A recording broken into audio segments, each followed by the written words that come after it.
The leaves have started to turn. It's a crisp 53 degrees. We're ready to roll. This place is packed. The hardest it's been to get into the stadium in a long time, man. There are so many people fired up about this one. The Black Knights and the Cadets feel like there's a gigantic opportunity for him here. Army won the toss, deferred to the second half. Kick comes down to Keyshawn Williams for Wake Forest. Takes it to the outside, cuts it back inside, and great field position to start for Wake. Out to the 38-yard line for Sam Hartman, who today leading Wake Forest's offense, one of the best in college football at 38 points a game, making his 26th career start. And Ross, every game this season he has thrown for more passing yards than the game before. Well, he's experienced. I mean, he started 9 games as a true freshman back in 2018, then redshirted in 2019, started all 9 games last year. So this is really his 3rd year running this unique offense. Handoff on the first carry to Beal-Smith. Takes it out to the 43 for about 5 yards. The rest of the offense for Wake Forest, it is a good offensive line. Zach Tom on the left side. They say their most decorated player. Yeah, he'll be an NFL player. They've got a very veteran offensive line. They got a veteran team. Hartman kept that pressure in his face. He got it away. That's to Roberson, who finally gets wrestled out of bounds at the 41 by Julian McDuffie. Fast pressure, quick decision, first down. 97, Kwabena Bonsu. He's going to, with a swim move, get in there, and he gets a shot on Hartman. That is a heck of a throw by Hartman to deliver that ball on target while he's being hit. They picked up 17 yards. Carter brought pressure this time. Kicks it out to Beal-Smith. Christian Beal-Smith breaking tackles inside the 30. Picks up another first down. It's a gain of 13, though there is a flag back in the area where Hartman got rid of the football. Multiple flags back there. After the pass was thrown, personal foul, unnecessary roughness, defense, number 97. Half the distance to the goal, first down. Oh, I don't think it was on 97. I think it was the very tail end of the play, that last shot in the back. Chris Frey, I think, is what was actually called. I think Bonsu 97 was okay. It was Frey hitting him from behind. Well, this is one of the least penalized teams in college football. Army is 3.5 penalties a game. Just go by that number. That is number 1 in college football. It's a big 15-yard penalty, and Wake Forest already just a little more than a minute into this ball game is inside the 15-yard line after they mark off the penalty. Hartman kept it to the corner. That's caught. Another delivery. This to A.T. Perry, who had 3 catches, 3 touchdowns 2 weeks ago in the overtime win against Syracuse. Almost every play Wake Forest runs is some type of RPO. That's a run-pass option.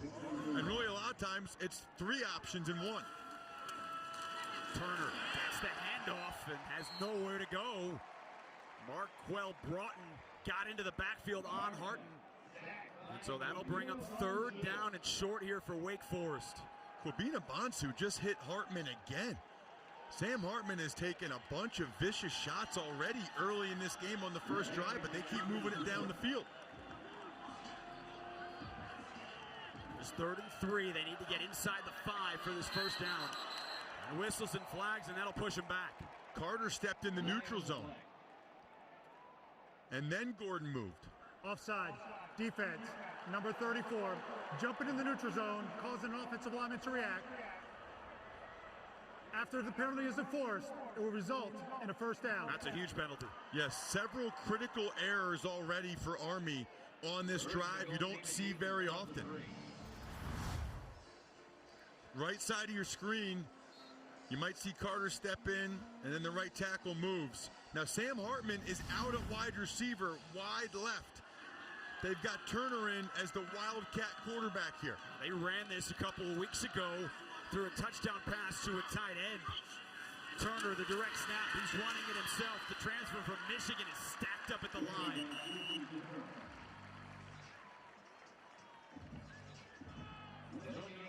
Leo Lowen was at the bottom of the pile.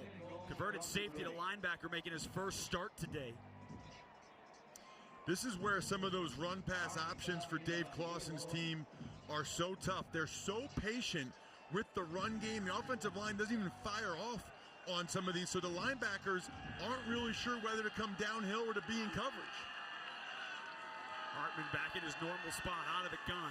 Second down, back to pass, looking for Perry. Down to the corner of the end zone, incomplete. Jaquarii Roberson, the intended receiver, and it'll bring third and goal.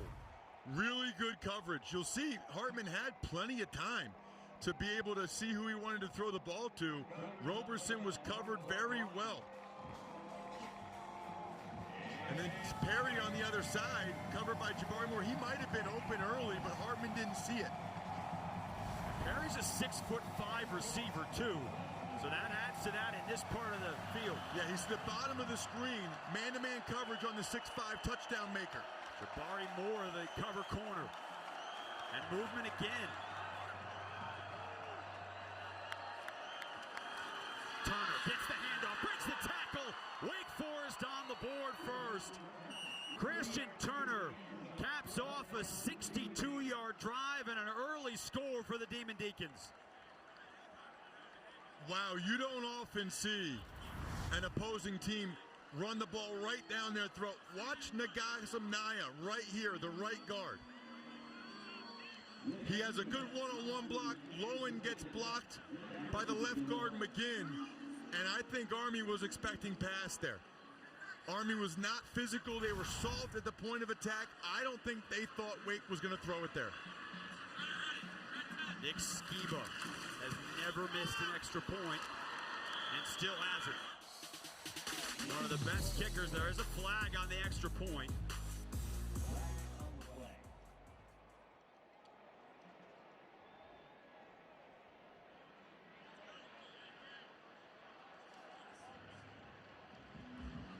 The try is good. After the play was over, we have a dead ball, personal foul, number 2, defense. That 15-yard. And the 2021 is a third, off to a good start today at Army. 8-play, 63-yard drive, 3-yard touchdown run for Christian Turner, capped it off. Ross, that Army had 3 penalties for 34 yards on that drive. Very uncharacteristic, and now Wake gets to kick off from the 50. A line drive boot that's going to go into the end zone. So Army will start the opening drive from the 25-yard line, and for the first time in a month, we will see Christian Anderson, a chest injury suffered in the Miami of Ohio game, on a pass. But the last time we saw him, Ross, 236 yards rushing in that win over the Redhawks. Well, he's been outstanding this year when he's had the chance to play. Thought it was funny, he talked to Brent Davis about the play he got hurt on against Miami. I said, do you regret the play call? Because it was a pass. They were up 2 scores. He said, yeah, because he got hurt. I do.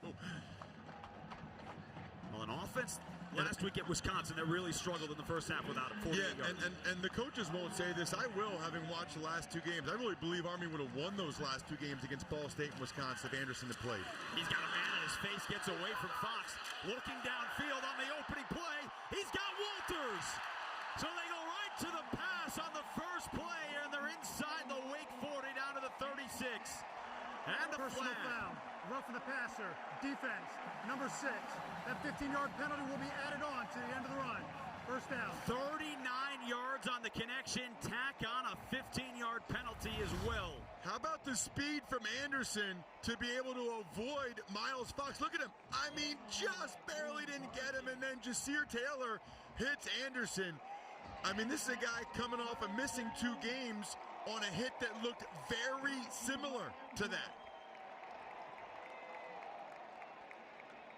What a beautiful catch by Walters to sky up for the ball. Walters really known more for his blocking as a slot back. Yeah, that's his second catch of the season. You know, last week against Wisconsin, Army had trouble with players right up the middle, just like Miles Fox, and the quarterbacks couldn't get away. Clearly a different story, at least for one play. The handoff onto the inside. Again in a couple of yards. Check that, Anthony Atkins. You take a look at the rest of the Army offense there with Christian Anderson. And up front is where they're changing. Connor Bishop's been out the last 4 games. He is back from injury. Right, Anderson's not the only big boost back in the lineup. Connor Bishop, one of their best offensive linemen, got hurt against Western Kentucky. He's back in there at center, which lets them put Noah Knapp at left guard.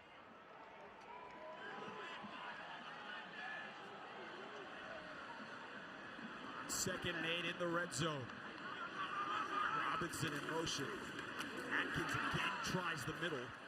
Fights his way down to the 16-yard line. It'll bring him 3rd and about 5 against a Wake Forest defense that last week, 2 weeks ago, gave up a little bit more than 500 yards to Syracuse. Over 350 yards rushing. Changing up things on the inside, and they need Trey Red to have a big game. Well, their defensive coordinator, Lyle Hemphill, said he's probably been their best defensive player so far this year. He plays the rover position. He's really everywhere all over the field and has 4 forced turnovers already in 6 games.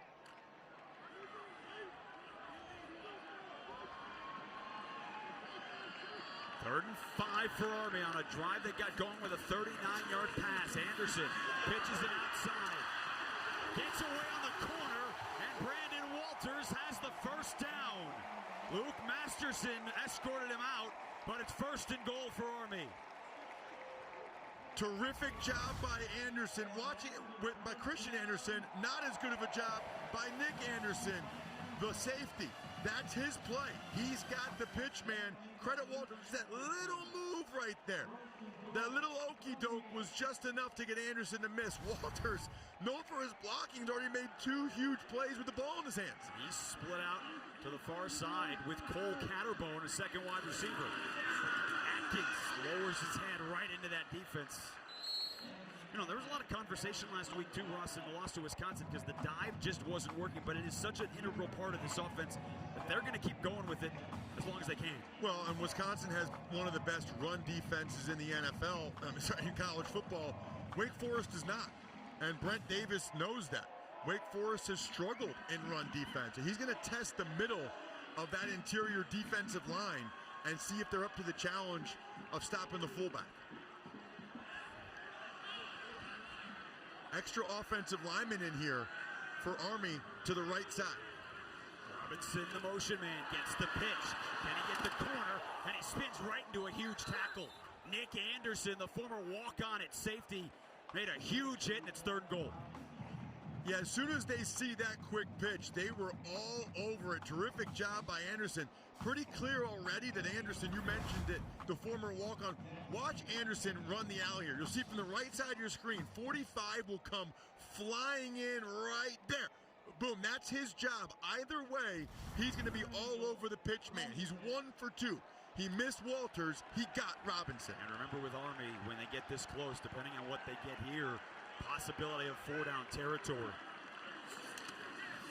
Anderson pitches. Walters puts it inside. Cuts it into the end zone. The Brandon Walters drive caps it off for 6.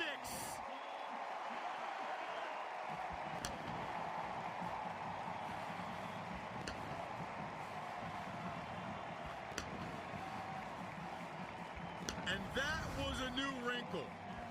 Watch Booby Law, the left tackle here. This is a new wrinkle that they haven't shown. He goes down and then gets out and pushes everything out. Smenda overplays it. The linebackers for Wake Forest were in such a hurry to get outside. Army just put that in. Tally boots through the extra point. Christian Anderson, welcome back to the offense. Already looks different.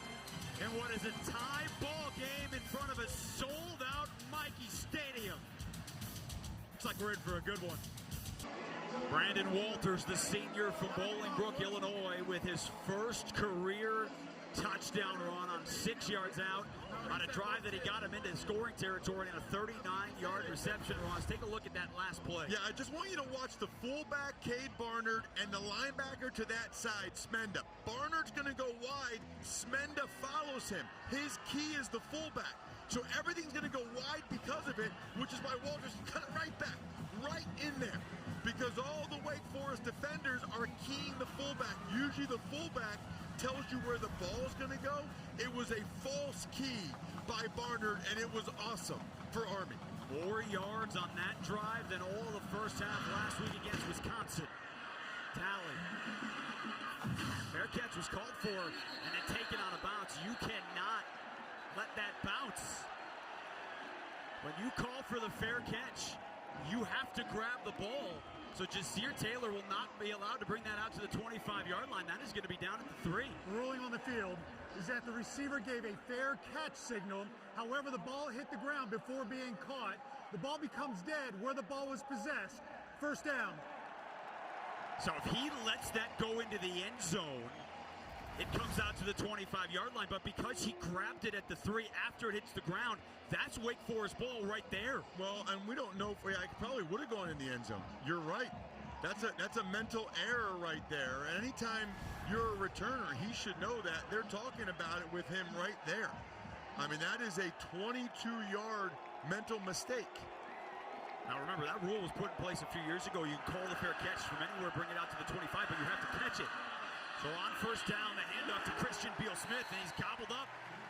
Maybe a yard of 1. Broughton along with Eric Smith, one of the captains, both of the captains, 2 of the 4 on this Army defense.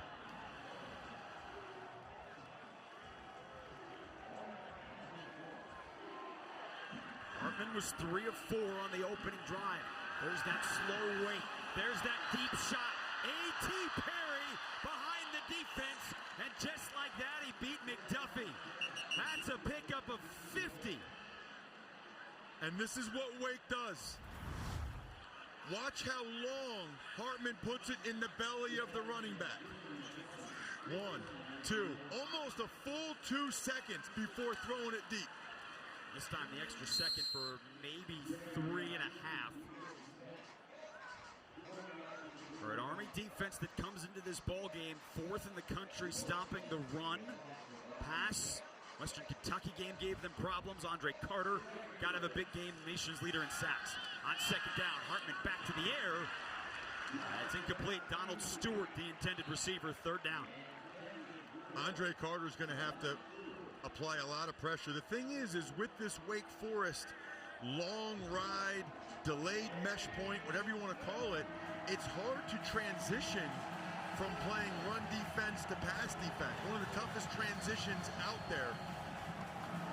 But this time on 3rd down, you have to expect that it's going to be a pass on 3rd and 6. They call it variable tempo. They're also not afraid to go for it on 4th. Hartman. Pocket was clean. Shot down the field. Roberson in the end zone. Made the grab. What a catch from Jaquarii Roberson. One of the best receivers in the ACC. And Wake answers Army's answer to go back in front. This Wake Forest passing game and these receivers are impressive. Left side of your screen, Roberson's in the slot. He's going to run a deep post. There's a linebacker running with him, but the safety, Cunningham, is back there as well. Actually, that's Broughton. And that's a play that typically Marquell Broughton is able to make on the football. Nick Skiba just 3 points shy of moving into 11th place all time in ACC history for scoring. Most accurate kicker at the moment in college football history, and he is still perfect on extra points in his career. Well, they were worried about the deep threat. They were worried about the quick strike. How about a 97-yard drive for Wake Forest to go back in front?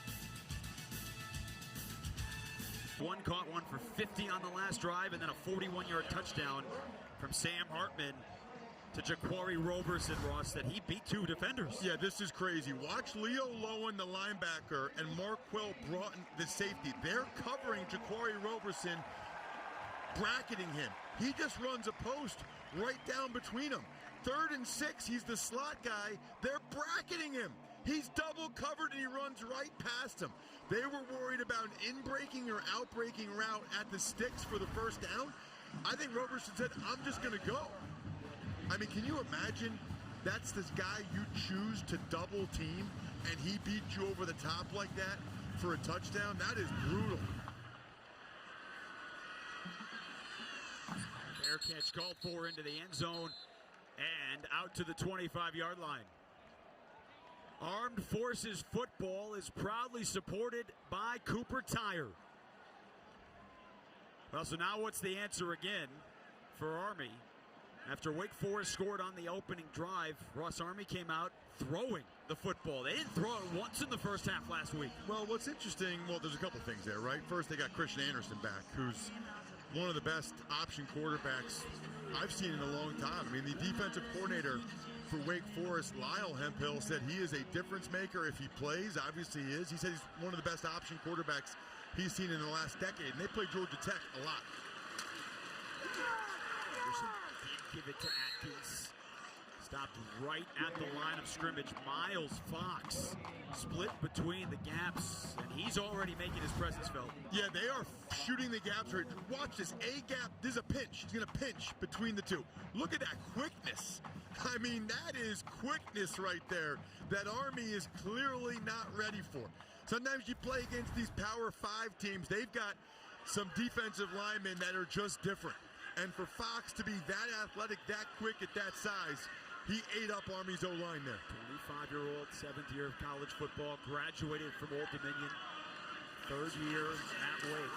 Anderson goes the other way. Fox is in his face again. Fox and Bothroyd not letting him go anywhere, and it's 3rd down as Anderson is still down on the ground. Watch. Officials timeout for injury. They are moving up front, and Army is not able to adjust to the movement. Wake Forest defensive line is just too quick, and Anderson immediately reached up for his right shoulder, chest, clavicle area. Watch Anderson's right hand at the tail end of that. He landed right on that right shoulder. Watch his right arm. It's Jeff Monken taking a knee with the rest of the training staff.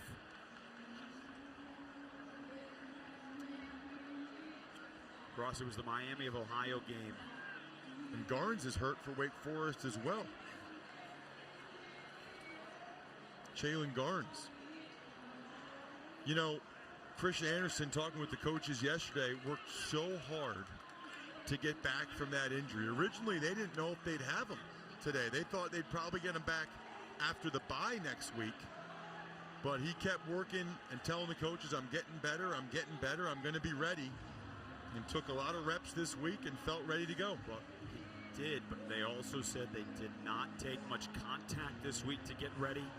They weren't sure how that would go. And what happened? What would the injury against Miami of Ohio? A couple of different times, Christian Anderson had to leave the game, but this was the one that cost him the last 2 games. Officially being called a chest injury that forced him to miss the Ball State loss, and then the loss to Wisconsin last week at Camp Randall Stadium. So the question now, as they obviously focus on Christian Anderson, Ross, is the 2 quarterbacks that played last week against Wisconsin, Tyler, Jabari Laws, both ready and capable to come in. But now a heavier load going to be expected on both those guys. At this point, they're just so used to it. I mean, Army quarterbacks get banged up, get injured so often that they play multiple quarterbacks pretty much every year since I've been doing the games.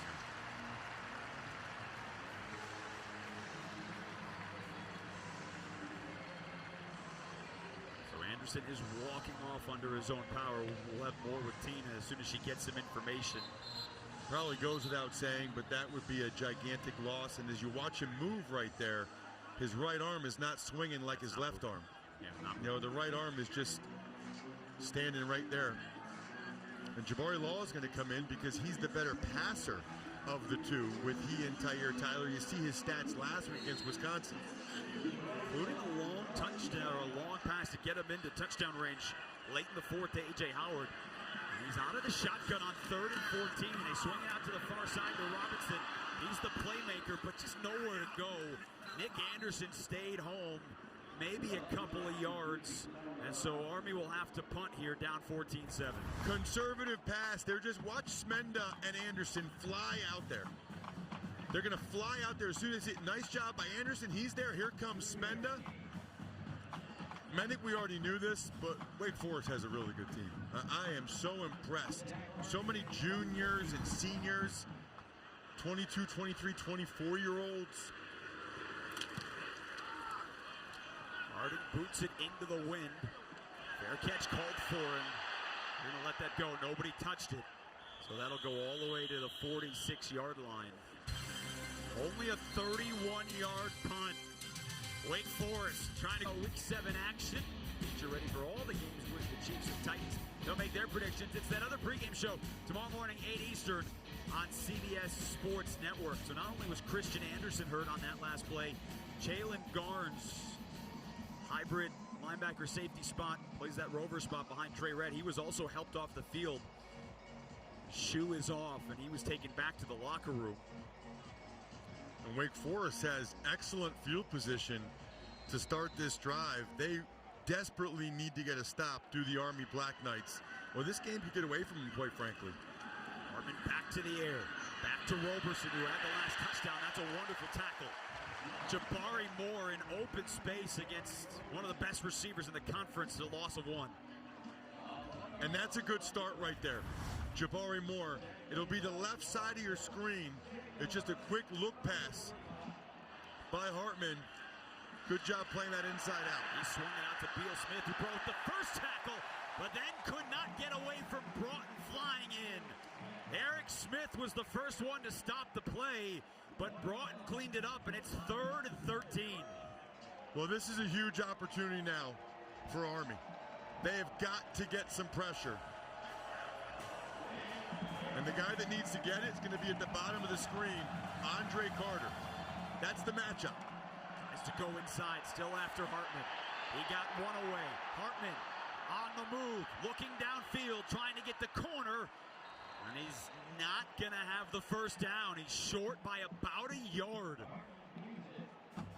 About 12 on the scamper, but that brings it up an opportunity to go for it on 4th. Yeah, I don't know that I'd call him a dual threat quarterback, but he runs plenty well enough, and he'll run the ball at times during the game. And he got awfully close there. I love the decision to go for it here. They're trying to end this game as early as they can, or at least get some breathing room. And they've had success running it up the middle there. Hartman changing the play. And he comes under center for the QB sneak, but I don't think he got there. No, he lost his footing. I believe he's short. He walked it up to the line to take it under center, but from first spot, it did not look like he got there. Kwabena Bonsu was on the bottom of that pile with Nolan Cockrell, and this would be an enormous stop. They got it.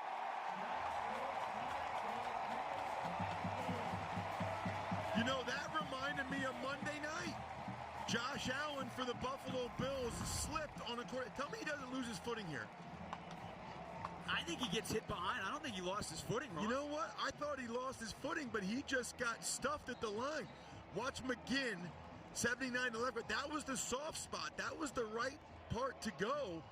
He just stopped moving his feet and just kind of leaned forward.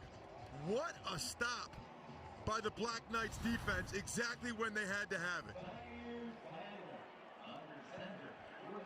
So Tyre Tyler now becomes the 3rd quarterback for Army in this game. Again, we'll get more on Christian Anderson as soon as it becomes available. It's it off to Atkins, trying the middle. Couple of yards on first down. I think Army's going to start to come with some more zone type of plays for 2 reasons. One, Tyre Tyler's really good at the quarterback zone. And secondly, with all the slanting and pinching by Wake Forest D-line, you can't man block him. Army has not shown the ability to man block him. You got to go more to a zone block where guys are blocking areas. Tyler cuts it inside. Hit from behind, but he picks up about 5 yards. Let's go downstairs to Tina for an update. Well, Christian Anderson is still in the injury tent. What I can tell you is at first there was a lot of attention. They were working on the right side of his body. I couldn't see much. That's why they had the tent. But right now he is just sitting on the table in there, and he's actually he's taking some water right now. So nobody's working on him, guys, right now. I'll try to keep you updated as to what they're looking for, what the concern is. All right, Tina. You assume for Arnie here on 3rd and 1, it's 4-down territory. They give to Buchanan. They don't need the 4th down. You know what? Buchanan's got the first down. It's not 4-down territory. It's Jacoby Buchanan territory. That guy now has close to 190 straight runs without any negative yardage.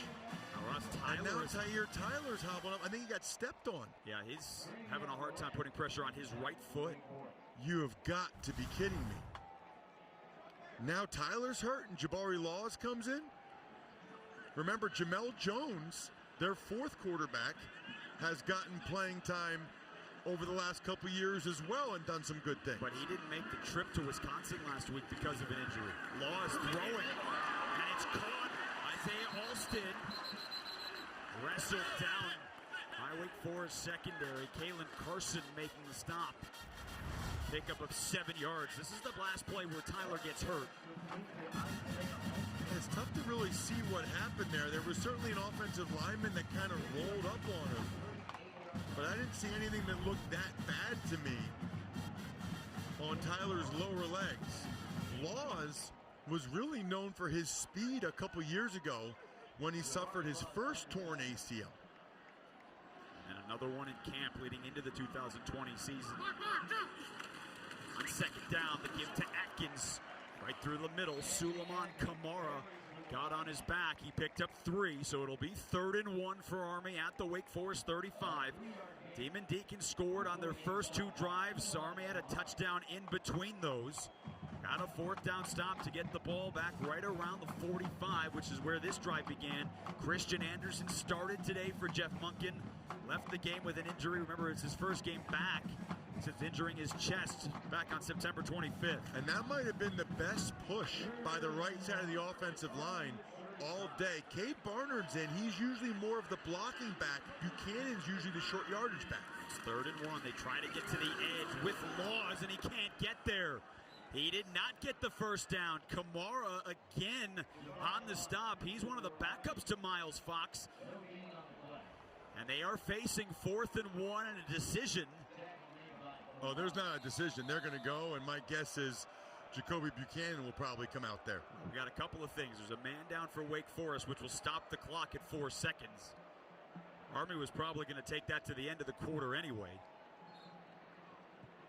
For a game against a ranked opponent trying to beat an AP top 25 team for the first time since 1972. Right, Tyir Tyler back in the game. That's a great sign. Jacoby Buchanan in the game at fullback. They almost always give it to big number 33. We mentioned never had a negative yardage run. The thing is, Wake Forest knows that too.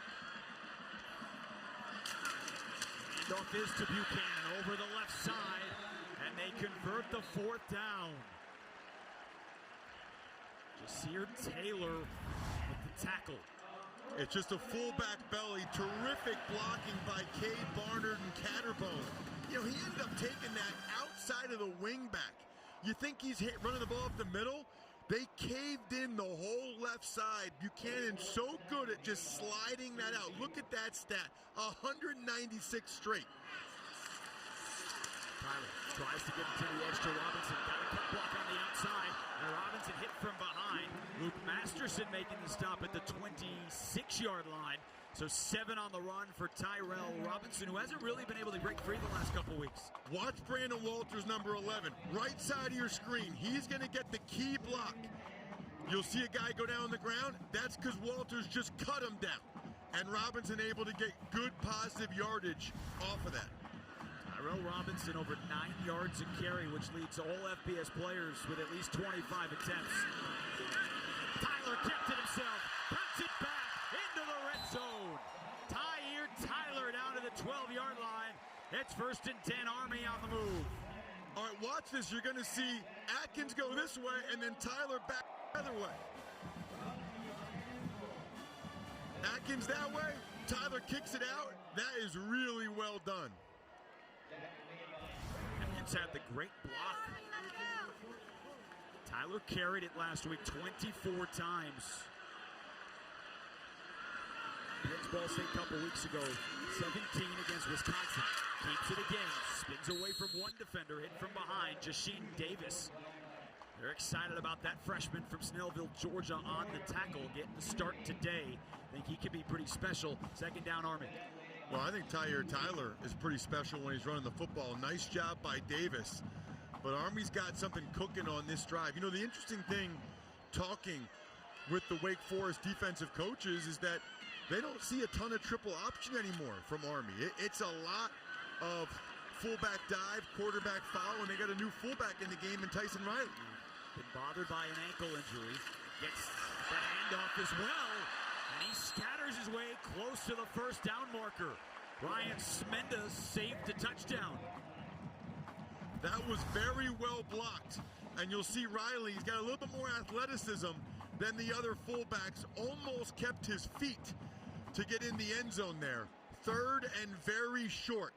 Jaquarii Buchanan's coming back in the game, and I don't need to tell longtime Army fans who's likely getting the ball here. It's a drive that started after a fourth down stop on the Army 45. On 3rd and 1, it is Buchanan. First down and more. Touchdown Army.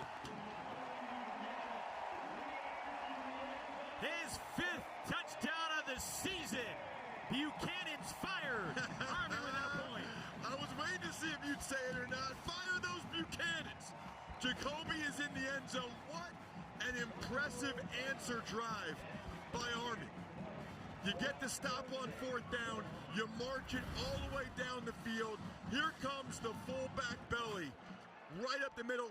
Quarterback sneak blocking. It's a wedge, and the big boy just knows how to fall forward. His extra point is through. Well, there was a flag thrown there at the end of the kick, and the officials are talking with Miles Fox. So we'll find out what that is. Illegal formation, offense. 92 is lined up in the backfield, making 5 in the backfield. 5-yard penalty. We'll replay the try. All right, so wipe that off for Cole Talley and try one more time. But to your point about the response, Christian Anderson gets hurt. They face 3rd and 14. And then Tyler got hurt but came back in to start the 4th quarter. So what they're saying is right there, he's got to be up on the line. I used to play that position right there. That's number 92, Isaiah Felici. You're the guy that needs to step in and then hinge out. But you got to be on the line of scrimmage. He was off the football. So he needs to get up on the line of scrimmage a little bit more. So they'll make it a 25-yard extra point. He's still pretty far off. Result is the same. And we are tied at 14. Sellout crowd. Huge game. Good game. Well, not here in the 2nd quarter.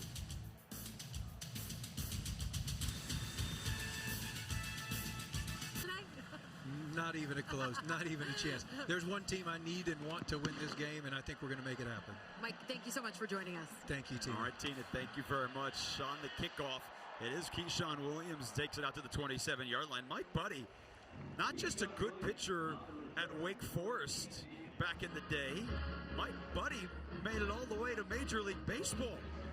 5-4 career Major League record with 76 strikeouts for the Yankees and the Brewers after his career at Wake Forest and a long career in the minors before making his Yankees debut in 1998.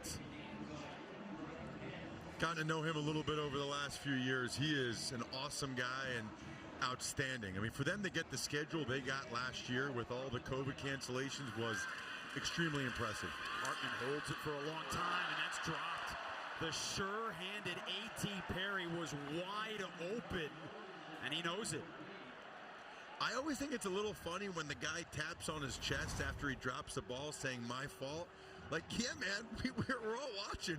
We're all kind of salty. He threw the ball right to you. I'm guilty of that, too, though. I'll probably do that later on in the broadcast. I was just going to say, you do that up here. Roberson made this grab between 2 defenders. That was a strike from Hartman for 13 yards and a first down. Sam Hartman's a high-level player. I mean, he is in a groove right now. Army's playing zone there, and he fits it right between the linebacker Smith and the safety Broughton. Hartman's in a rhythm. Back to the air. Back to Roberson. It's short. It's pickup of about 4. Cameron Jones is a 3rd corner. He's had to start this year as well when Julian McDuffie missed a couple of games with an injury. He's in right now for Jaquarii Moore.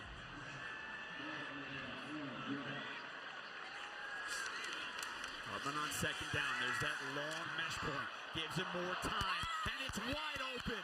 Perry will walk into the end zone. 54 yards on the touchdown.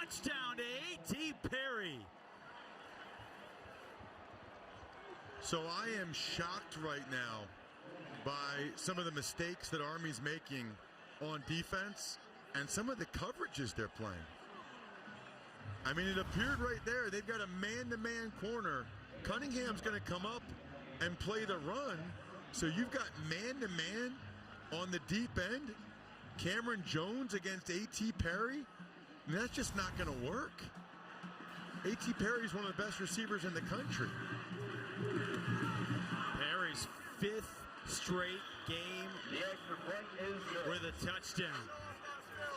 That is his 8th touchdown grab of the year. 2 weeks ago, 3 grabs, 3 scores, and the game winner. None of them were that easy.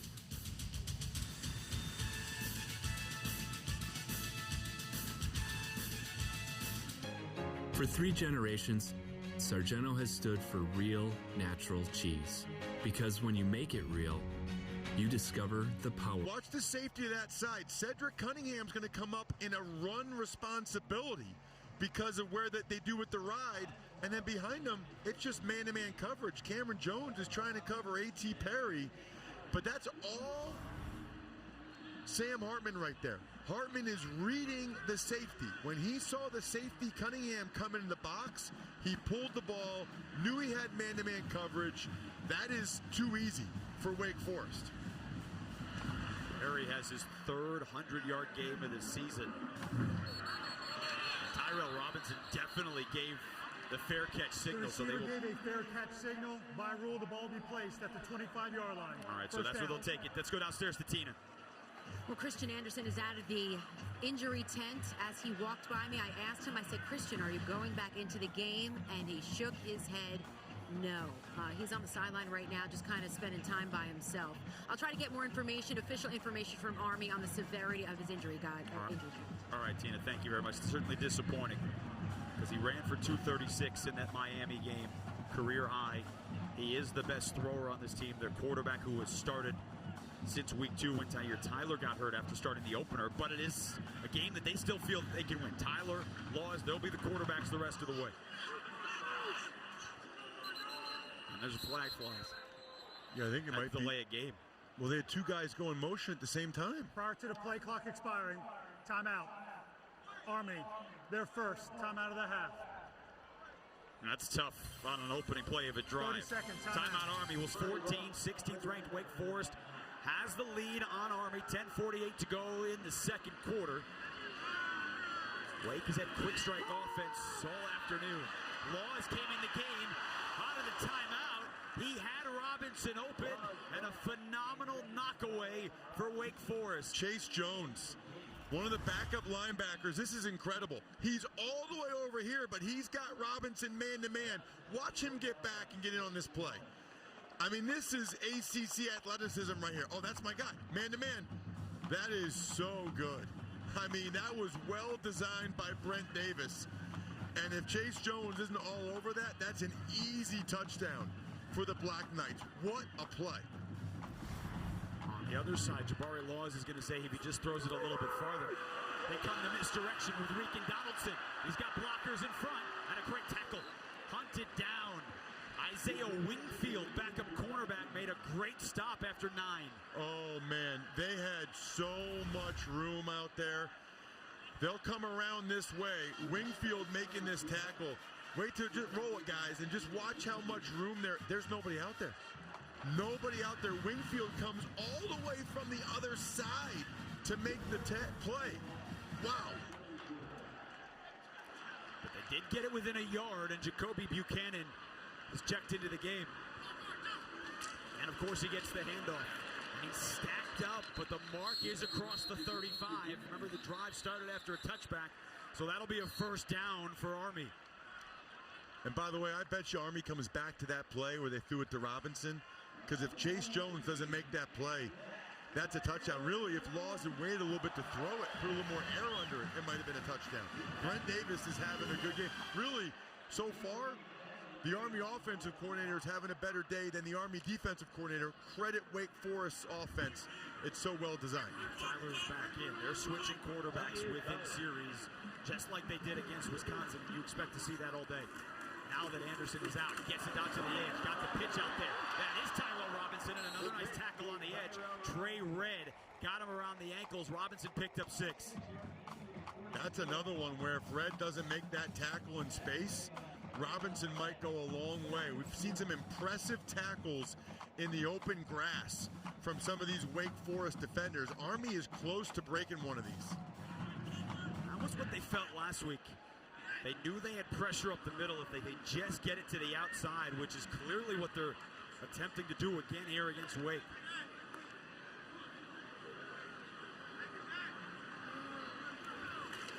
They try it again. This is a speed option with Tyler, who falls forward. Red again makes the stop. But Tyler picks up 7. He's near midfield. That's the play they ran a lot with success last year when Tyler was in the lineup against Navy and Air Force. It just zoned to the right. This has nothing to do with the triple options. Buchanan's leading, zone to the right, well blocked. I would expect a heavy dose of that for the rest of this game, especially when Tyler's in there. That's a play he runs well. Probably his best play, that and the quarterback follow. Well, the other part to this, too, is they know as every time Wake Forest is on the field, there's a chance to score. They need to eat up clock. But they do get Robinson out to the outside, and again, 2 defenders are there. Masterson with the pursuit from behind to make the stop. They're getting such good blocks on the edge, too. You'll see Catterbone, who will come over, and Colin check the right tackle. Watch the blocks they end up getting in space. He gets Masterson, Catterbone gets Red, but these corners have been up to the challenge, making tackles one-on-one.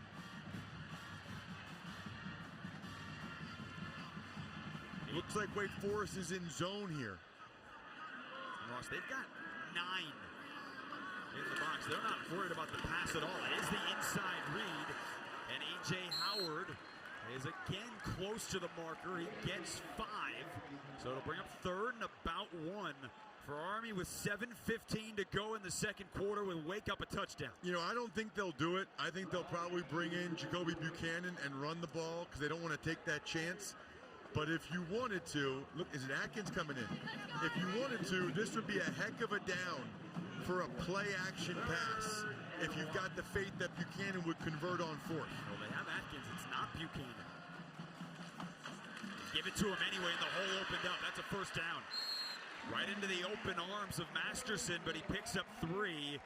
And the drive continues, and the clock continues to run. Let's go back downstairs to Tina.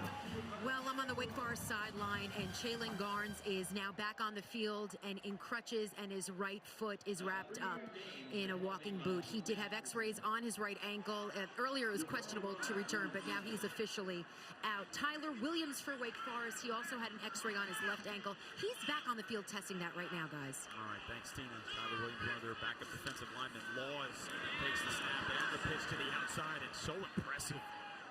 Luke Masterson, the 6th year, the 2nd year captain, the senior from Naples, Florida, and the leading tackler on this team. Yeah, he's getting his master's in tackling. Watch him read this pitch and go out there. Everybody else is blocked. Blocked.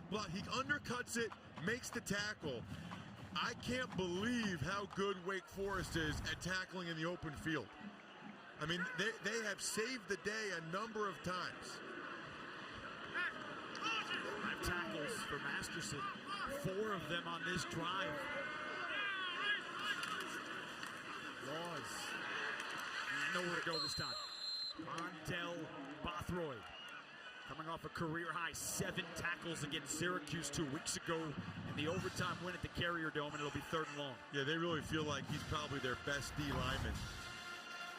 This is the play they scored the touchdown on earlier when they pitched it to Walters. And I think Laws would have been better served pitching it there. I think they had something there if he would have pitched it with Atkins on the perimeter. Quite in field goal range at the 38. This would be about a 55-yarder. The 11th play of the drive coming up. Laws back to pass. Found Robinson. He doesn't have the marker, and now it's a decision time. Would be a 49-yard field goal attempt for Cole Talley, but it's 4th and 2 for Army. Yeah, I'm going to call it a short 2. Army will go for this. I'd be shocked if they kick the field goal. In comes Tyler, but Cade Barnard is still in at fullback, which leads me to believe some type of quarterback run here with Tyler. Either a zone or a follow.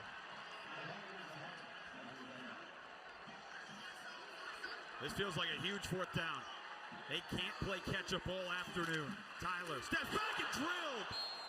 Right off the edge, Jaquarii Davis untouched. Put an end to the drive. What a hit. Well, it wasn't the follow, and it wasn't the quarterback zone. They went with the quarterback counter, which is not a good play if they come with penetration. There's a late flag on the play. I didn't even see it. Now, if it's a flag that is after the play, it will still be Wake Forest ball.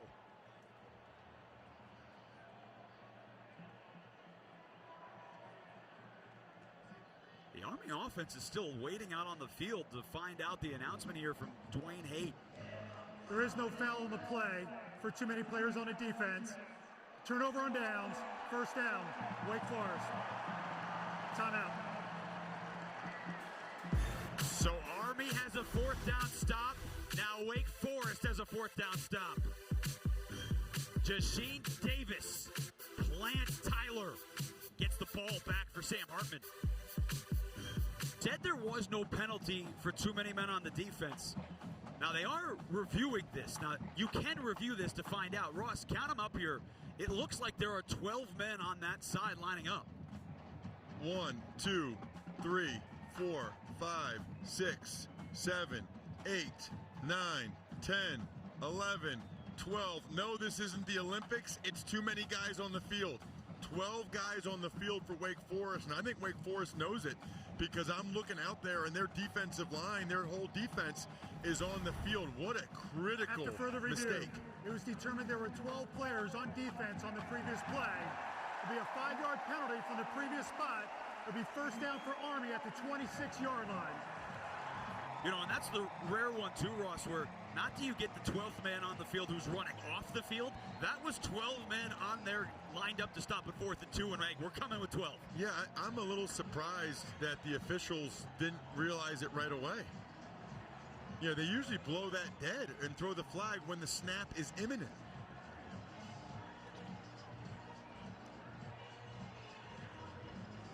You know, usually when there's 12 guys, one guy is running off. They just went with it. The game clock will start on my signal.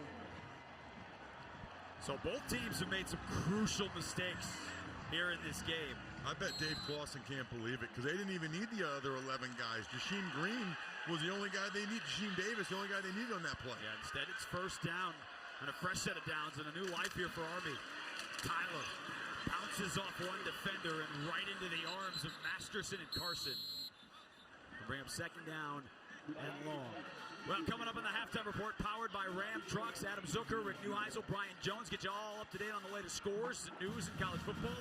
It's coming up in the halftime report, powered by Ram Trucks. A lot of the teams in the top 10 getting a little bit more tested than I think they expected. Navy is home for second-ranked Cincinnati today. That one's been a ball game. Oklahoma struggled with Kansas. And here, undefeated Wake Forest has a touchdown lead on Army. Tyler kept it himself. Found the hole. Tyler to the end zone. Tyler with a 24-yard keeper. And Army with an extra point away from tying it again.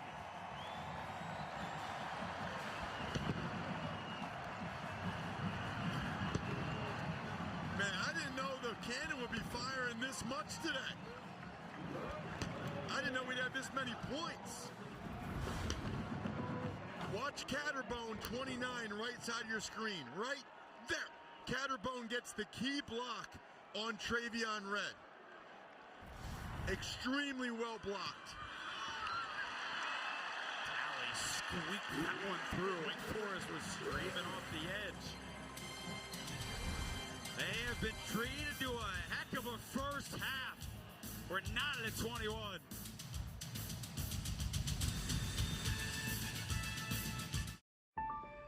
Today, I'm a captain on the Army West Point football team. It's 56 yards on a 7.5-minute possession. On a drive aided by 12 men on the field for Wake Forest. Back to the touchdown. Watch these blocks. Kolinchek goes out. Walters goes in. Catterbone goes around. 3 critical blocks right at the point of attack for the quarterback follow. I mean, that is beautiful.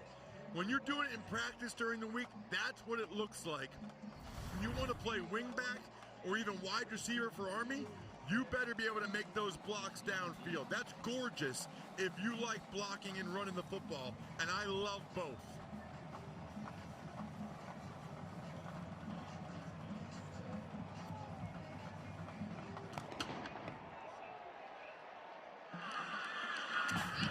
Keyshawn Williams from the 5, and he's tripped up inside the 20.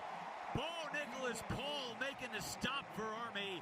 And so Wake Forest backed up on its own 12 to start this drive. Well, in today's installment of Army's Greatest Legends, brought to you by The Exchange, we look back at Army defensive end Josh McNary. He set the school career record for sacks and tackles for loss, capped his senior season 2010 by leading Army to the Armed Forces Bowl win over SMU. Fumble, returned it for a touchdown. 27 career sacks for McNary. Now, Andre Carter might not get there, but he may get to the single-season sack record coming into the day, the nation's leader with 8.5. They need him to get one today, and soon. Another delivery to Perry. Already over 100 yards receiving for A.T. Perry and a touchdown with 3:05 and counting. I actually expect Wake Forest to run the ball more now because I think Army's going to have a lot of deep safeties. They're not going to want to get beat over the top again. Instead, it goes to Perry and tried to one-hand that. Jaquarii Moore back on the field. He was on the sideline on that last touchdown to Perry. 2:53 to go. Wake Forest does have all 3 timeouts, and the offense hasn't been on the field because their last 2 touchdown drives have taken less than 90 seconds. 207 yards passing for Hartman. This one's on the ground. Justice Ellison spun his way to 5 yards. And a key 3rd down coming up here for Wake Forest in a tie ball game. So 3rd and 5, really 3rd and almost 6. You got to expect it to be a pass. Army needs to pin their ears back and get some pressure and try to get Hartman out of a rhythm. Carter's at the bottom of the screen, but he's going against one of the best pass protectors in the country in Zach Tom.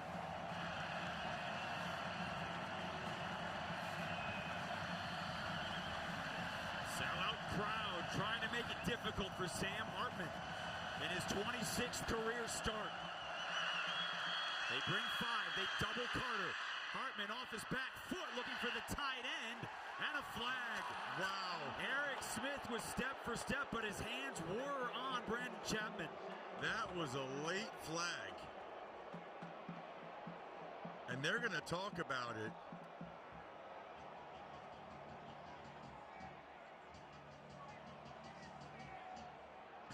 Pass interference. Defense, number 53.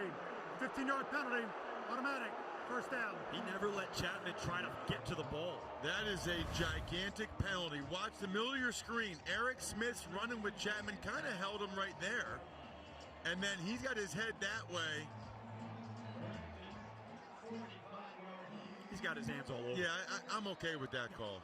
You know, really, Chapman could have done a better job forcing the penalty, if you will. Chapman didn't come violently for the football as much as he should have.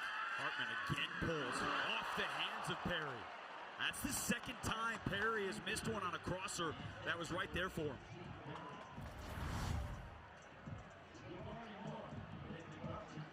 You know, he was extended a little bit, but if you're a bigger-bodied receiver like Perry, you've got to be sure-handed. On those in-breaking routes, you got to be automatic.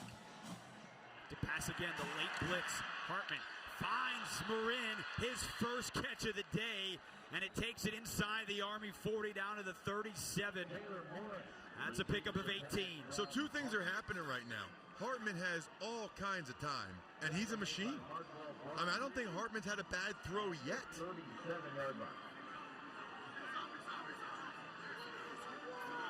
Plenty of time for Wake Forest, obviously, especially with their tempo and having 3 timeouts. Really, they'd ideally like to keep getting the clock down so Army doesn't have any time on the other end. bring the blitz. They dump it out of the backfield. It's Ellison. Sure tackle made by Cunningham. Inbounds. Clock continues to roll. 1:15. Again, Wake Forest does have all 3 timeouts. Cunningham is down. So that'll stop it here with 1:12 to go. Remember, Army won Officials timeout for an injured player. Army won the coin toss, so we'll get the ball to start the second half after deferring. The attention goes to Cedric Cunningham.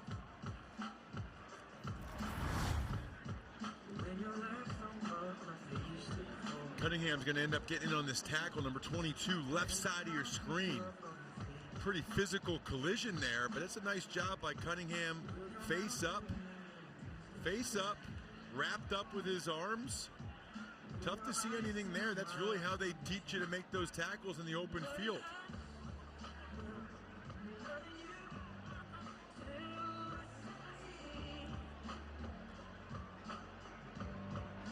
He looked okay right after the play. It was almost, it took him a little while to realize that something was bothering him. You know, his head was moved to the side, but it looked like the side of his head and the neck took it right on the shin, right on the thigh pad. Yeah. Justice Ellison is a big back, 5'10", 205 pounds, as Cunningham is now up.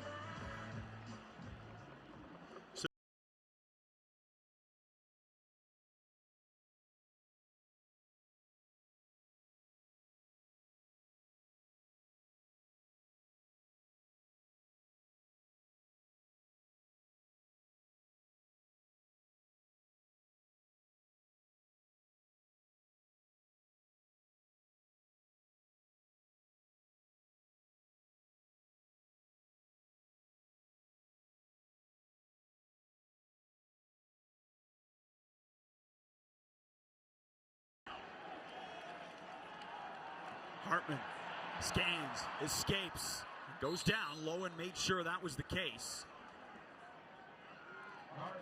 Still no need to call a timeout until you get the result of this third down play.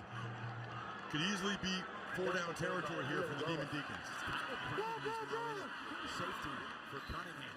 That's beyond the sticks and another catch for A.T. Perry. Got out of bounds, so the clock stops with 47 seconds to go. I am so impressed by Sam Hartman.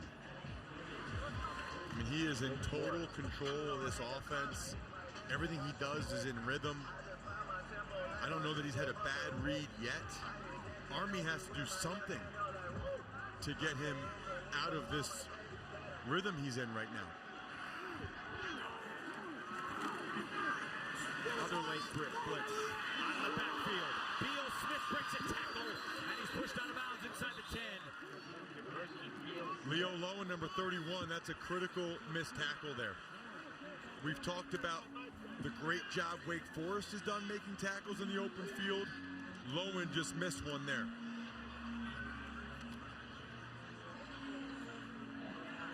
And the ability for Wake Forest. Dave Clawson said he was a little bit worried after the bye because the offense was in such a rhythm. Would they still be that after a week off? They haven't missed a beat. This offense has been outstanding this afternoon.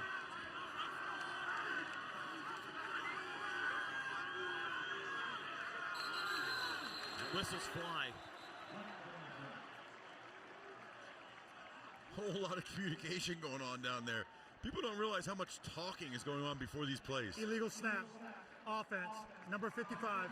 5-yard penalty. First down.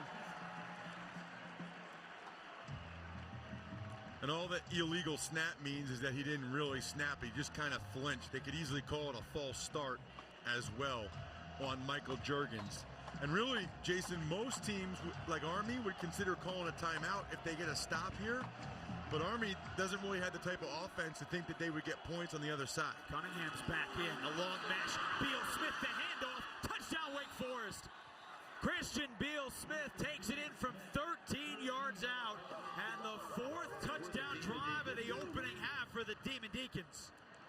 This long ride is perplexing the Black Knights defense. Watch how long Hartman keeps this in Beal-Smith's belly. 1, 2, and he sees that hole and says go. So many times today he's pulled it and thrown it. But when you keep that mesh point for that long, you ride them for that long, you got the time to see whether or not it opens up like that.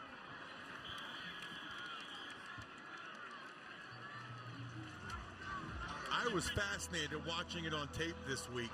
The offensive linemen don't really fire off the ball. I mean, there was nobody there. Beal-Smith right down Main Street. And it's been a long time since I've seen an offense have their way with Army's defense like this. Yeah, 299 yards here in the opening half for Wake Forest. The Demon Deacons team that came into the day nearly 39 points a game, 12th best in the country. On pace to be the highest in the 8 years under Dave Clawson. And Ross, they've been good offensively. This is the 5th straight year that they are over 30 points per game. They and Clemson are the only two teams in the ACC that can say that. And the way that Clemson's offense has been this year, they're not going to keep that going. So it's just going to be Dave Clawson's team moving into next year. Yeah, well, and how about this? I mean, only 4 schools in FBS football have scored 30 points every game this year. I'd be shocked at this point if Wake Forest doesn't do it again. 7 for 7. See if Army tries to get a return on here. Now Robinson calls for the fair catch, so they will bring it out to the 25. As we take a look at the AP Top 10 poll powered by Ram Trucks. Cincinnati, highest ranking there at number 2, tied with Navy. Oklahoma, they're all excited about Caleb Williams. People saying, hey, Heisman, he's only played 6 quarters. They trail Kansas. Even Michigan and Penn State are in battles that nobody expected. I would think that Army would take a knee here. They are not designed to try to get 40, 50 yards in 30 seconds. And they will get the ball to start the second half as well. So they do take a knee. Wake Forest does have all 3 timeouts if they wanted to try to get the ball back. Because they do have the offense that can score on 2 plays. That's interesting. Wake Forest could have decided to take 3 timeouts and try to get the ball back. But if they did that, Army would have probably run some plays and maybe been able to churn out a first down. They don't. So both squads, they got that going. You mentioned Christian Anderson. No official word on whether or not he can return, although as Tina told us earlier, she asked him on the sideline and he shook his head. So after he got hurt in the first quarter, we've not seen him since. It has been the Tyler Jaquarii Laws show and the fair catch. So they'll start it at the 25-yard line. If you missed us, they scored a touchdown on the opening drive. Christian Anderson threw a 39-yarder on the first play, but here's the injury, Ross. Remember, he had missed the last 2 games with a chest injury. And he was fine until Fox drove him down into the ground there. He immediately was favoring that right arm and shoulder as he walked off. But the quarterbacks have come in and played well, both Tyler and Jaquarii Laws. Yeah, no question. And it's Tyler getting to the edge, keeping it himself.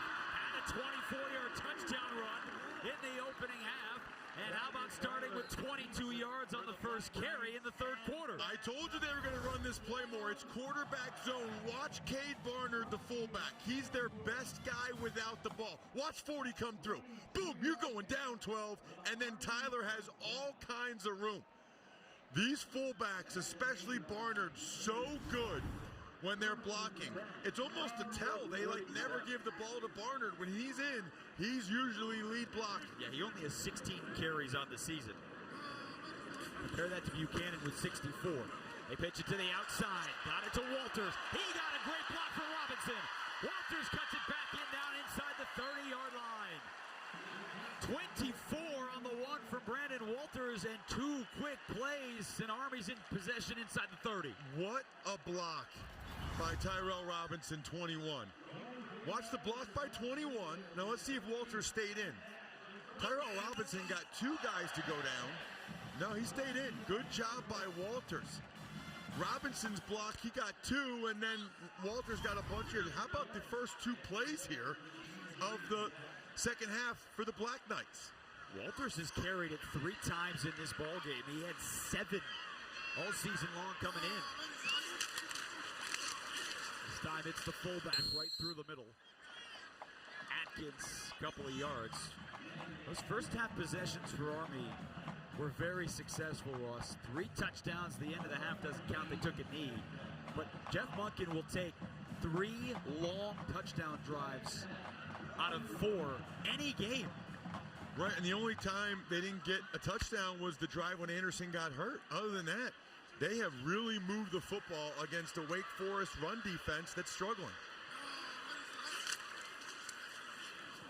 Tyler trying to get to the edge. Pitches it to Robinson late. Streaking down the sideline. Robinson, first and goal, Army. Taken down by Carson on the sideline, but another big chunk here to open the third quarter. Now that was triple option. Watch Tyler attack the option man. He goes right up to him, runs right up to him, forces him to commit.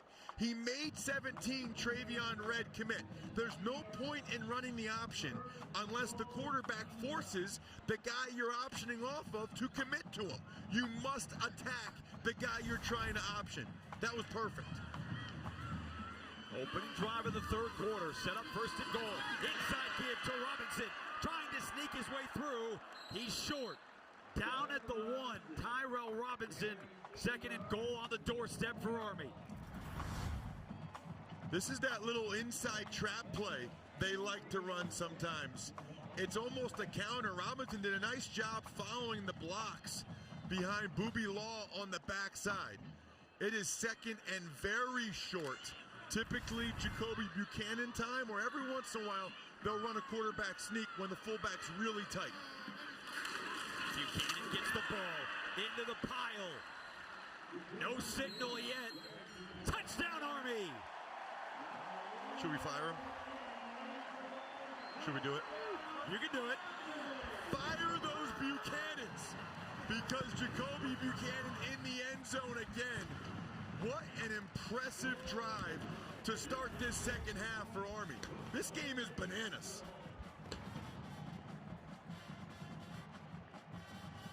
Now you can't quite tell on that look. Great job by our camera crew right there on the goal line.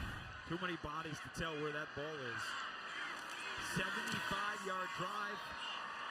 Tally ties it up.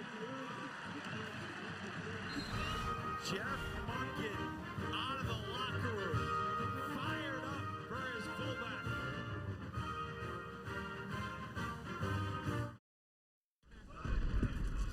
So I said, serve my country and give my life structure. Win-win. What about you? Well, I just wanted a great rate on an auto loan from PenFed. I can save thousands over the life of the loan, you know? So I just joined. But you know, you don't have to be in or served in the military to get a great rate from PenFed, right? Huh. Yeah. How about that? Save big on your auto loan. PenFed has great rates for those in uniform and those who are not.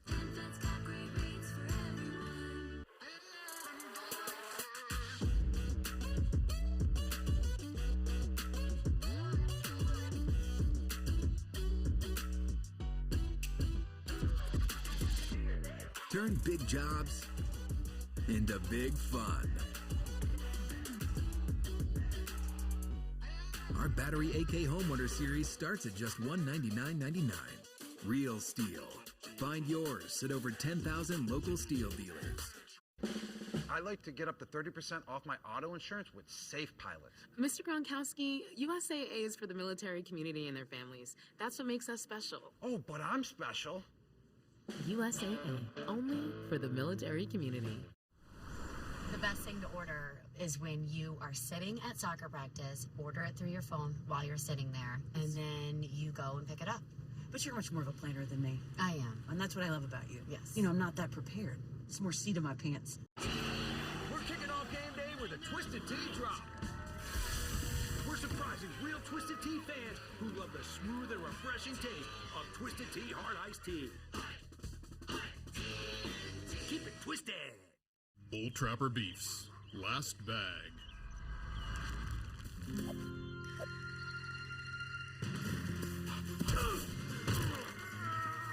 You know there's plenty for both of you. Bull Trapper, what's your beef? Tied at 28, early part of the third quarter. Jaquarii Buchanan scoring for the second time this afternoon as it's time for a day in the life of a cadet, brought to you by today's military. Project management, system simulations, military science. And for Jacoby Buchanan, he gets to do what Ross at the end of the day likes to do. Maybe, you know, he hadn't scored a touchdown the last 3 games. Maybe that sleep started at 2,200 hours instead of 2,300 hours and got a little extra this week. I mean, sleep looks good there. Military science, project management. He needs to take a firing the Buchanan's class. Look at that pylon. That's cool. Yeah, they're sort of doing that this year. Special pylons. So you get to keep that after the game? That looks like a collector's item there. I don't think anybody asked if you were going to get to keep it. Keyshawn Williams from the 5 coming out for Wake Forest. And he bounces right into a pair of Army defenders. Bo Nicholas Paul for the 2nd time. Tomorrow starting at noon Eastern, catch a Serie A doubleheader as Roma takes on a perfect Napoli squad. Then at 2:45, Inter Milan against Juventus. Watch it here on CBS Sports Network. Stream it live on Paramount Plus. My partner Ross Tucker was a wonderful soccer player back in the day. I gotta tell you, I was under 10 A team, under 12 A team. I think for a husky young boy, I was decent at soccer. Look at that drive chart for Wake Forest. That's a long delay. It's exactly what you've been talking about all throughout the day. It's something that people always ask Dave Clawson and Warren Ruggiero, his offensive coordinator, about. Nobody else does this. Watch how long. Watch the offensive line. They don't fire off. They just wait. Look, he's just hopping. He took 6 hops after he got the ball. Who else does that? Nobody. Hartman pulls it, comes up firing Roberson to the outside, right into the arms of Broughton. Finished off by Morrison out to the 25. So 3rd and about 3 for Wake Forest. Army is not forced to 3 and out all afternoon. They got a real opportunity here. Both Roberson and Perry to the top of the screen. They come with 4. Carter around the edge. Hartman lofts it down the field again.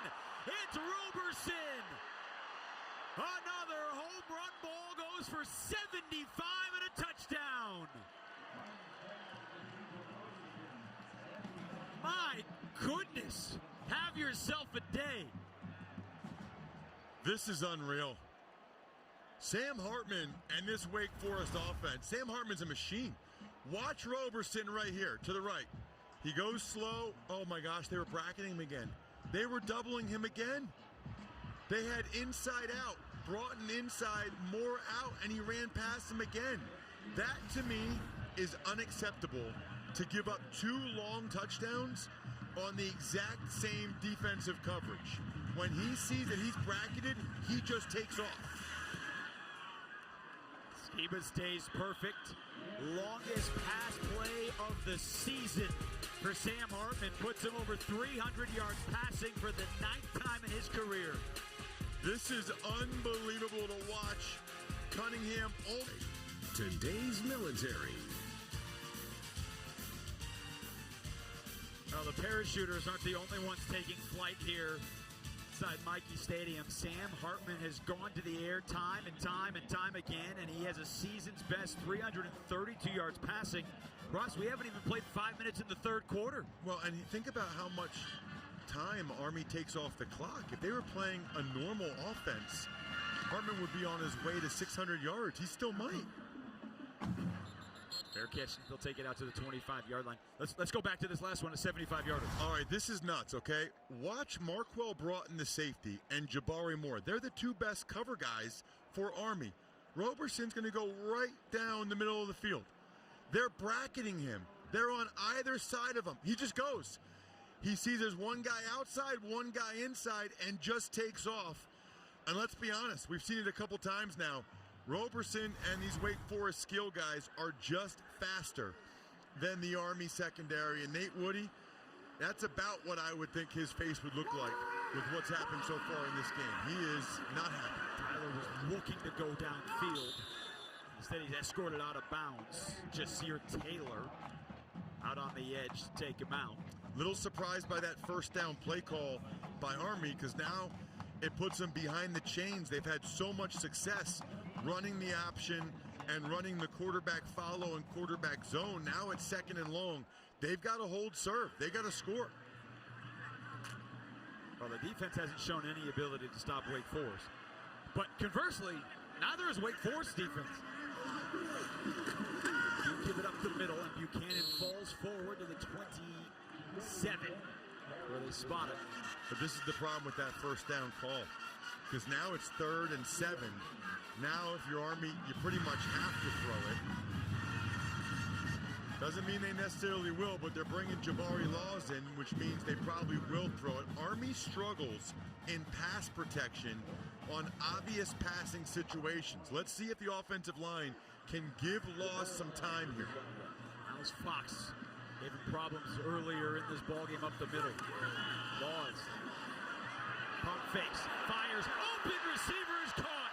Alston down the field. Got behind the secondary. And another big play for Army. I can't believe Wake Forest got beat on a double move there. Army's going right on the football. In case Alston didn't actually catch it, they want to snap it right away. And they're going to try to get that play. Well, maybe not. One of the Wake Forest defenders was acting like Alston didn't catch it, so I thought Army was going to quick snap it. Laws stays in the game after the 29-yard pickup. Throwing again. He's got another open man. It's Murphy, and he dropped it. Taylor had his hands on him. Murphy had a chance to grab it and bring it in inside the red zone. What another great throw by Laws. I mean, Laws is playing at a really high level throwing the ball, and Brahim Murphy had to contort his body a little bit. But I think Brahim would be the first one to tell you he expects to make that catch.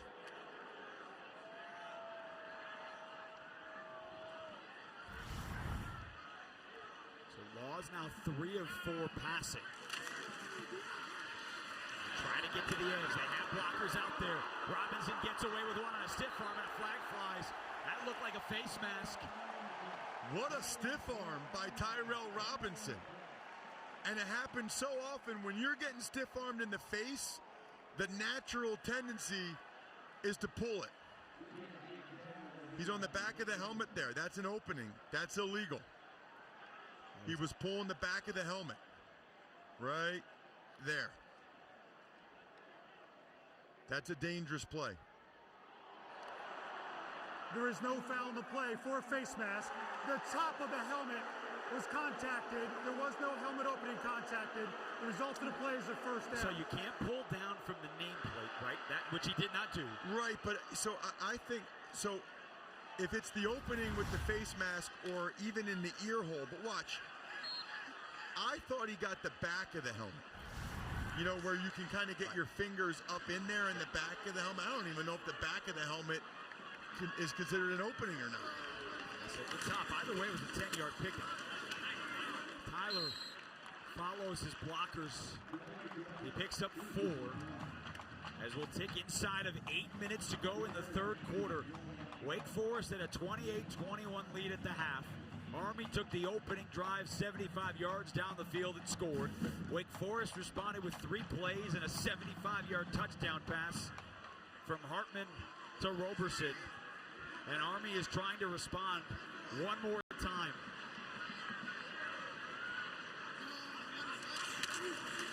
Tyler lost the football. It's still on the ground. And it looked like Colin Jack got his hands on it. And they are going to keep it with Army. That could have been disastrous in a game where they have had to come from behind every time. First time we've seen that ball on the field today. There have been no turnovers. He tries to pull it out from Atkins, and when he wanted to pull it, he lost the football. Heck of a job by Kolinchek to bring it back in. Right there. The only somewhat saving grace is it's probably 4-down territory for Army. Cade Barnard's in. You'd think it's a quarterback follow. They'll follow number 40. Instead, it's a pitch to the outside. Down the block, and Walters is upended. Anderson flying in to get him below the waist. And here is that 4th down decision for you on 4th and 5 on the Wake Forest 28-yard line. Watch Anderson again. He's right over the center. He has the pitch guy. This must be fun. Watch 45. Okay, it's option. I got to go. That's my responsibility. That's a heck of a tackle. Sets up forward, then medium. I'm a little surprised. It looks like Army is going to kick a field goal. This would be a great spot for a fake field goal in my mind. And here it is. Is he going to quick punt it? Yeah, well, they moved Talley, and now he's going in motion. They are going to throw it. It's Ballard, and it's intercepted. Trey Red picks it off on the trick play, and he's racing down the sideline. Won't be caught. Pick six on a fake field goal for Wake Forest.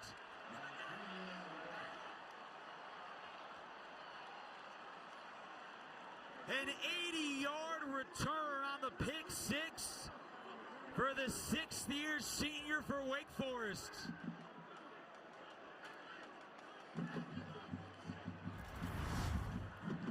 Watch Travion Red, 17, top of your screen. He's running with the guy going down the seam. That is an unbelievable play by Travion Red.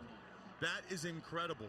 He dropped the guy he was covering when he saw the other guy was open and made the play. The play of the game so far. Wow. 15th takeaway this year for Wake Forest, who came into the game +8 turnover margin. And that one is enormous. They tried to throw it with the backup quarterback, Kate Ballard. Instead, third pick of the year for Red. And their first 2-touchdown lead of the game. No. I'm going to show you after the kickoff. He just made one of the best plays I've ever seen. And I'm not exaggerating. Love the decision by Army to do the fake field goal. It was terrific design. But sometimes fantastic players make big-time plays. Let that go into the end zone. So go back to that throw by Kate Ballard. All right, here's what you need to watch, okay? They're going to end up throwing the ball to Chris Cameron, the tight end over here. He leaks out. But Travion Red gets off his slot defender and goes and makes a play. Watch 17, covering Michael Roberts right there. He sees what's happening, spins around, and gets the pick. I mean, I can't even tell you how good of a play that is by Travion Red. Everything Army did right there was perfect. Travion Red was just better. Tyler doesn't pitch it, keeps it himself. He's having a heck of a day on the ground, Tyler.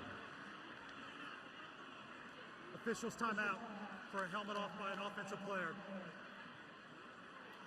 I think most people know in college football now, if a player loses the helmet, he's got to come out for a play. Now we are now only 49 days to the countdown to America's game, the Army-Navy game presented by USAA on CBS Sports. December 11th, played at MetLife Stadium in East Rutherford on CBS. So Laws comes in, gives it up to the handoff, and that's their biggest hole. Atkins racing down the field. Their fastest fullback into the end zone. 71 yards. We might score 200 today. What is happening right now? This game is insane. I mean, it was just a fullback trap, and there was nobody for Wake Forest. Watch Atkins. It's just a fullback trap, but everybody's gone. The kick-out block by Knapp, a terrific block by Mason Kolinchek. And Atkins is the fastest of the fullbacks, and he showed it. Every time Wake Forest has scored quickly, Army has found an answer. But they haven't been that fast today until that one by Anthony Atkins. After the pick six for Wake Forest on a fake field goal, and we're back to a 7-point game. I mean, have I told you lately that I love my job? This is crazy. It's 42-35 with more than 5 minutes left in the third quarter. I can honestly say I was not expecting this. And remember what's on the line. Wake Forest is trying to go to 7-0, tie the school record for best start, stay undefeated in this college season. Army is trying to beat an AP-ranked opponent for the first time since 1972. We have been treated to a good one today. And out to the 25-yard line for Wake Forest and Sam Hartman, who just threw a 70-yarder himself.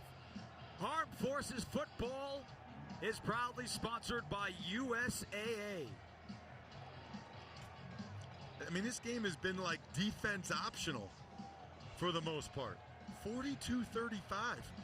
Let's see if Army can get a stop. Even when they get Wake Forest in third down situations, that man right there, Sam Hartman, has been up to the challenge. Yeah, already a season high, more than 330 yards passing. This has been mostly through the air. He's going to throw it again. It's another wide open receiver. Streaking down the field. Keyshawn Williams. How about it again? 75 more for Wake Forest.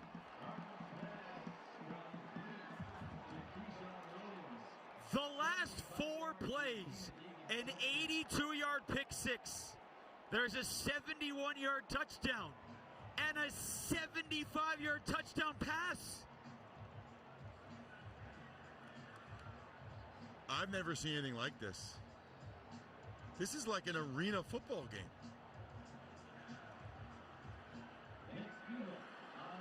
I mean, the one thing that's very clear is the Wake Forest wide receivers are significantly faster than the Army defensive backs.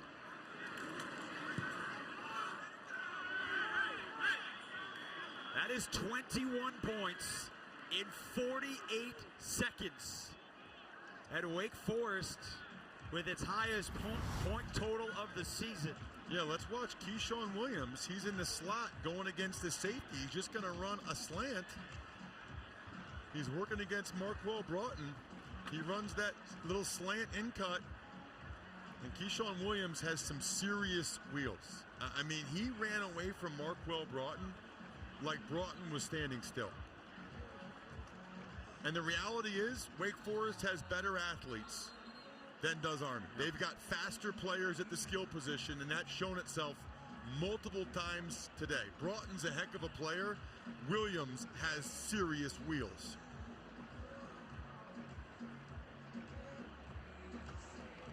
That is the 5th Wake Forest touchdown that has gone for at least 44 yards. And Nate Woody, who has coached a defense that last year led college football in yards allowed, this year came into the game giving up 281 yards, 6th best in the country. But they have been no match today for Sam Hartman and Wake Forest. Listen, I think Nate Woody is an outstanding defensive coordinator. I think he's done a terrific job the last 2 years. Sometimes it's just not your day, and they've got a better plan than you do. And in fairness to him, the Wake wide receivers are just much faster than the Army defensive backs. You don't need me to tell you that. I think anybody watching this game can see that.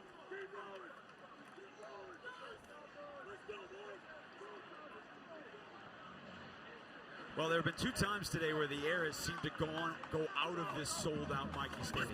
Let's go! First quarter when Christian Anderson got hurt, with Army down 14-7. The interception on the fake field goal, which put him up 14, but then it was lifted back up on the 71-yard touchdown run. That was the immediate response. Does Army's offense have it one more time?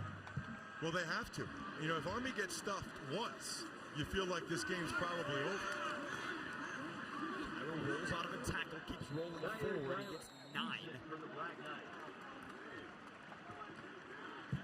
You know, I've called a lot of Army games the last couple of years, and their defense has been phenomenal. I am almost at a loss for words for what Wake Forest has done to them so far today. 12 carries, 95 yards rushing for Tyler, who had 90 last week against Wisconsin. One of the best rush defenses in college football. Wake Forest is not that. They gave up 354 last week to Syracuse, and they've given up 300 again today. Robinson breaks out of a tackle, and he's near midfield. Chase Jones made the stop, but Army's offense continues to move. Yeah, just like that little inside give with trap blocking that they've had a lot of success with Robinson. You said it earlier in the game, he averages over 9 yards per carry, a guy that they really like to get the football to. He's the best athlete with the ball in his hands that Army has.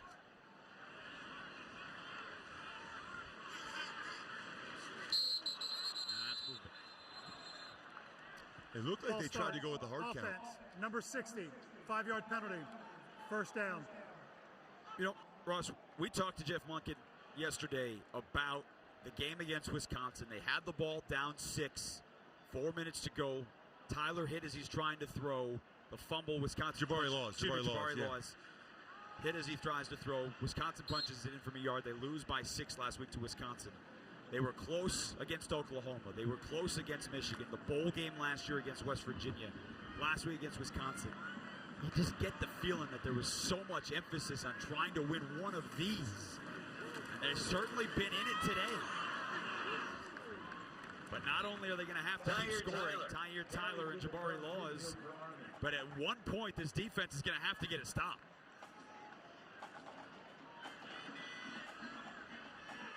It's gotten super quiet here, although the home crowd does do a pretty good job of keeping it quiet when Army's on offense. Look at the total yardage. Both teams over 400 yards with 3 minutes left in the third quarter. Last week the game was 13-7 with 3 minutes left. Now it's 49-35. That was not going anywhere from the start. They converged on Anthony Atkins. So 3rd and long coming up for Army. Right at midfield. Yeah, they didn't have a good exchange here again. Watch.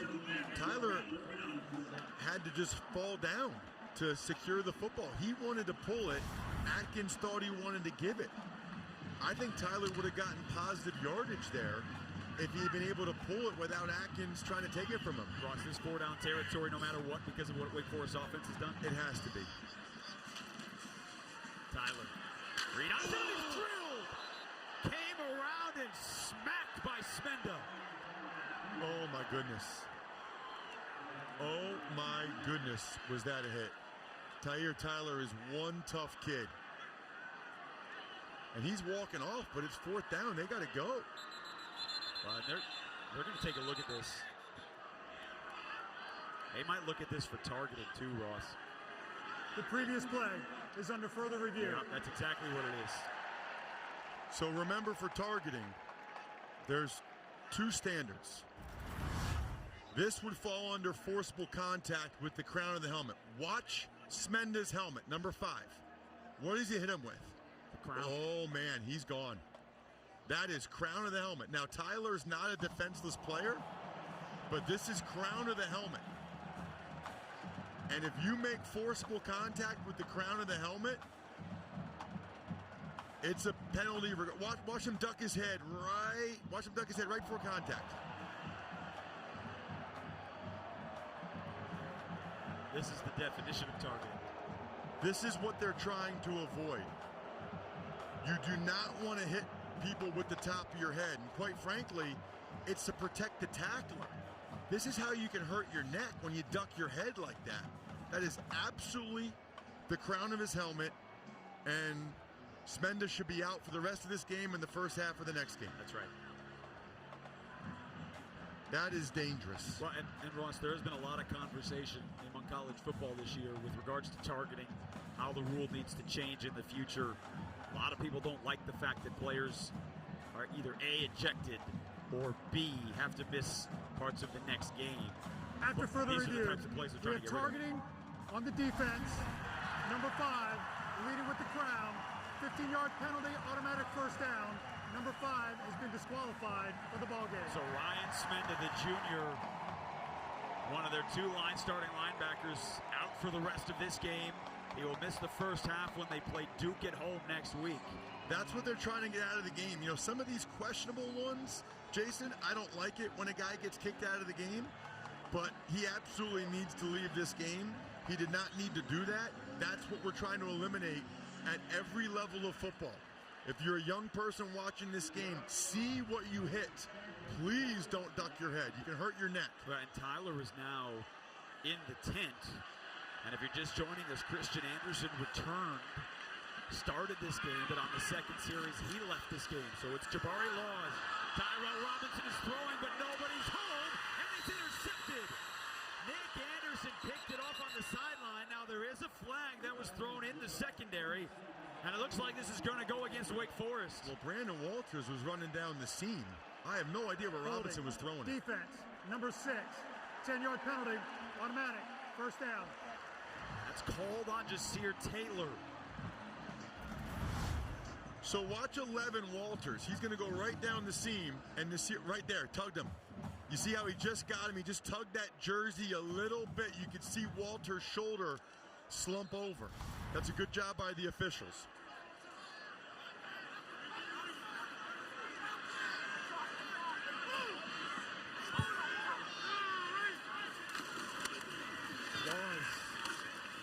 Stuck and spun down. Masterson another tackle. Chase Jones as well. It is very clear that Laws is not as effective running the football. That's Quincy Bryant, who's come in for the injected Ryan Smenda. Yeah, it's very clear that Jaquarii Laws is not as good of a runner as either Anderson or Tyler at this point, coming off 2 ACL tears. Laws really better served to just hand the ball off, pitch it, or throw it.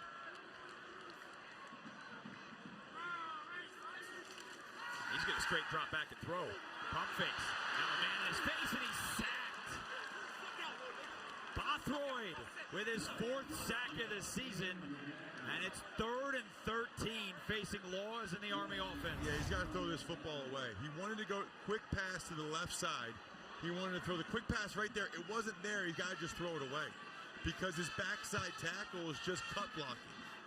They're not really trying to drop back pass. It's a quick pass. Got to be 4-down territory. They don't have to get all 13 here. That's with the option and the late pitch. And nowhere to go. Carson was on the ground and made the tackle on Brahim Murphy. Ross, it's 4th and 9 coming up. Army does not have to snap, but this might very well take us to the end of the quarter. Yeah, I think they'll take it to the 4th quarter to decide what to do, but I truly believe they need to go for it. I don't really know that a field goal does all that much for you. With 407 pass yards, that 1 turnover for Army, a pick 6 on a fake field goal on 4th down. As speaking of 4th down, that's where we have right now, Ross. 4th down and 9 on the Wake Forest 21-yard line with Jaquarii Laws in because Christian Anderson exited the game in the quarter. Tyler was in the 10 after taking a shot to the head, and here's 4th down. Laws to the air, taking a shot to the end zone. Alston grabbed it with one hand. Oh my goodness. What a catch on 4th down. Isaiah Alston to keep Army in the game.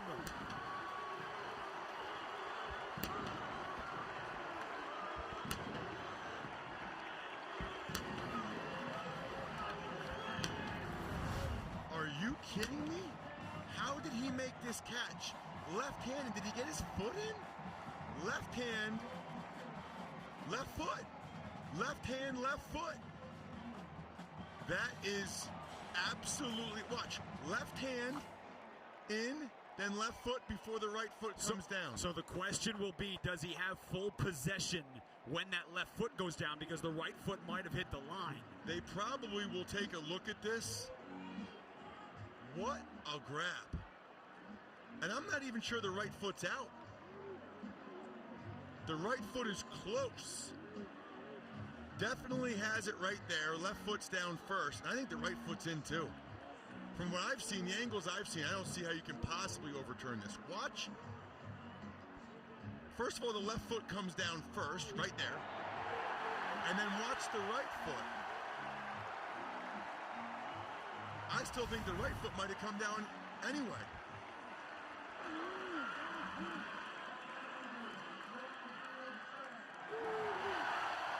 Oh my goodness. Oh my God. Oh my. We get paid for this, dude. This is unbelievable. Army passing attack.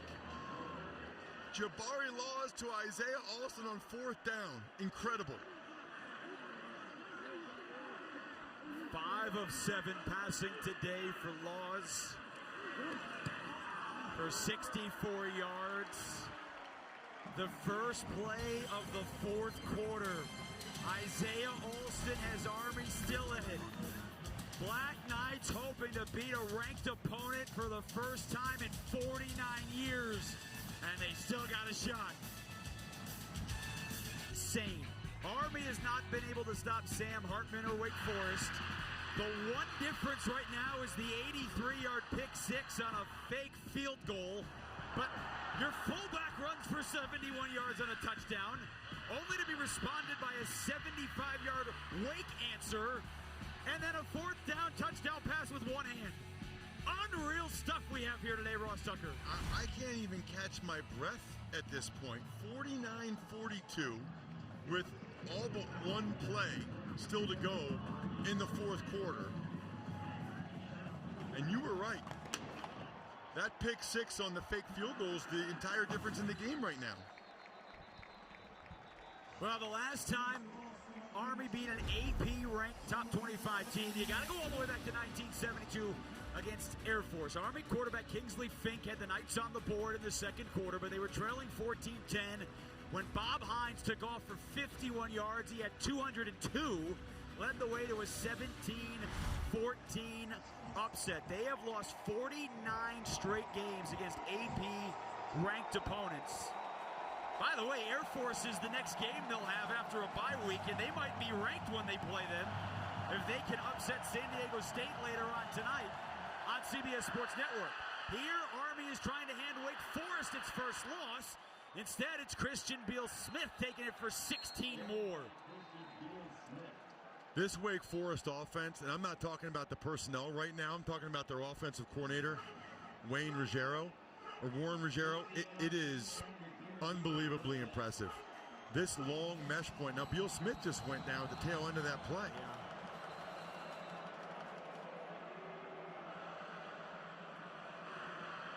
By the way, this new trend that is on college football of booing players when they go down, it's got to stop.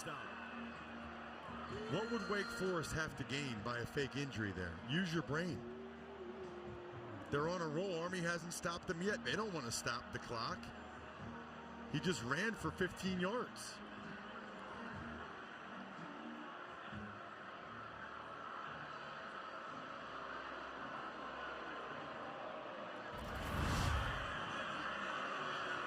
Look, his shoe fell off.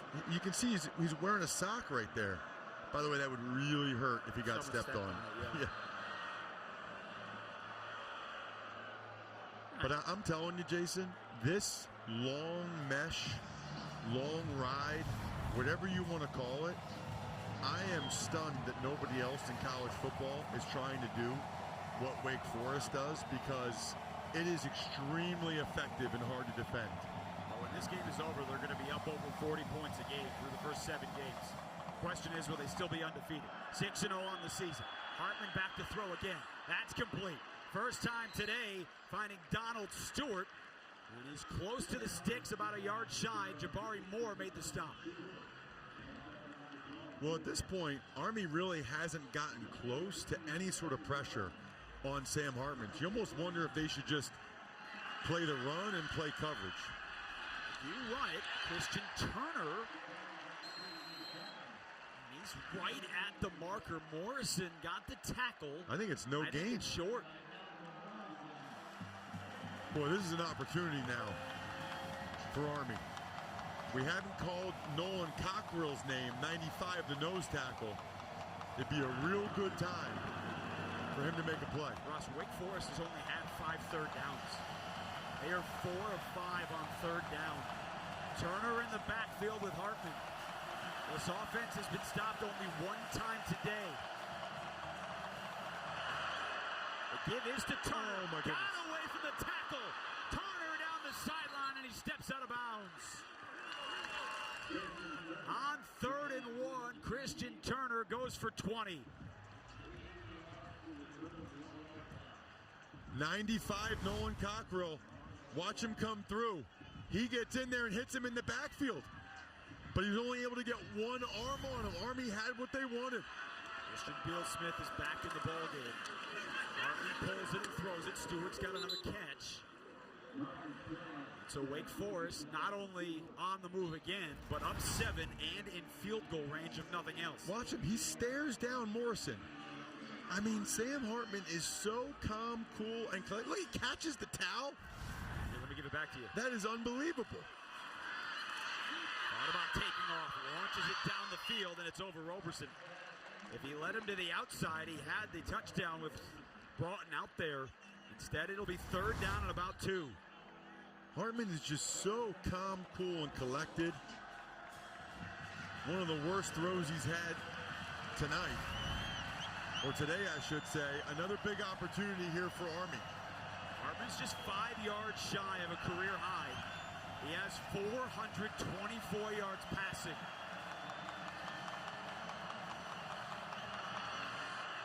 The give is to Beal-Smith. He breaks it to the outside. Gets from the defender and dives for the pylon. Now they'll mark him out of bounds at the 2-yard line, but another third down pickup on a run of 20. Beal-Smith thinks he scored. Watch his feet. Yeah, right there. He went out of bounds. Good job by the officials there. I have no idea where the edge defender was for Army there. Inside of 12 minutes to go. Wake Forest trying to punch it in one more time. To the air for Roberson. Hold it in! Jaquarii Roberson pulls in his second touchdown of the game. And Wake back up by 2 touchdowns.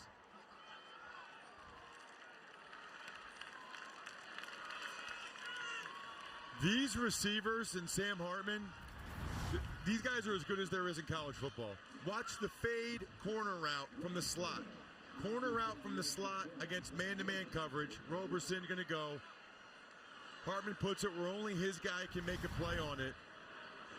When your quarterback and receivers are this good, you are a legit threat to win the ACC. Sam Hartman, a career-high 5 touchdown passes. Wake Forest has not been stopped. Trying to get to 7-0, tie the school record. Football, you've missed out. 21 of 27, 426 and a career-high 5 touchdown passes, and he is today's Serve Pro first responder. Ross, he has been unreal. I said it a couple times. I'm kind of at a loss for words at this point. So thoroughly impressed by this Wake Forest offense. It's the scheme, it's the quarterback, it's the receivers. It's why they've scored at least 30 points in each game, and it's why they might be the best team in the ACC. And they might be the best team Wake Forest has ever had. I know Riley Skinner and the guys, 2006, 2007 had some good teams, but this Wake Forest offense is a wagon, as the guys say. They won the ACC championship for the second time ever in 2006. Hartman with 5 touchdowns today, now 52 in his career, has tied Tanner Price for 3rd and only 8 shy of Riley Skinner for the Wake Forest record. You know, I talked to Sam briefly on the field before the game. His only other scholarship offers were Charlotte and Elon. Now, in fairness, he got offered by Wake Forest in 9th grade and committed in 10th grade, and he's a very, very loyal guy. But he was not, you know, a 4 or 5-star guy. Maybe people need to start talking about Sam Hartman when they mention the Heisman a little bit. Oh, no question. There's a flag right away on the pitch from Laws to Robinson. Looked like there was movement on Army's side. Yeah, he's throwing from the referee in the backfield. Illegal shift. Offense. Number 21 and number 11 were both in motion at the snap. 5-yard penalty. First down. All right, so 1st and 15. Update from the Army sideline. Downstairs to Tina. So quarterback Tyler is available. He was checked for a concussion after he was knocked out of the game earlier, and he popped out of the tent, gave the thumbs up to his dad.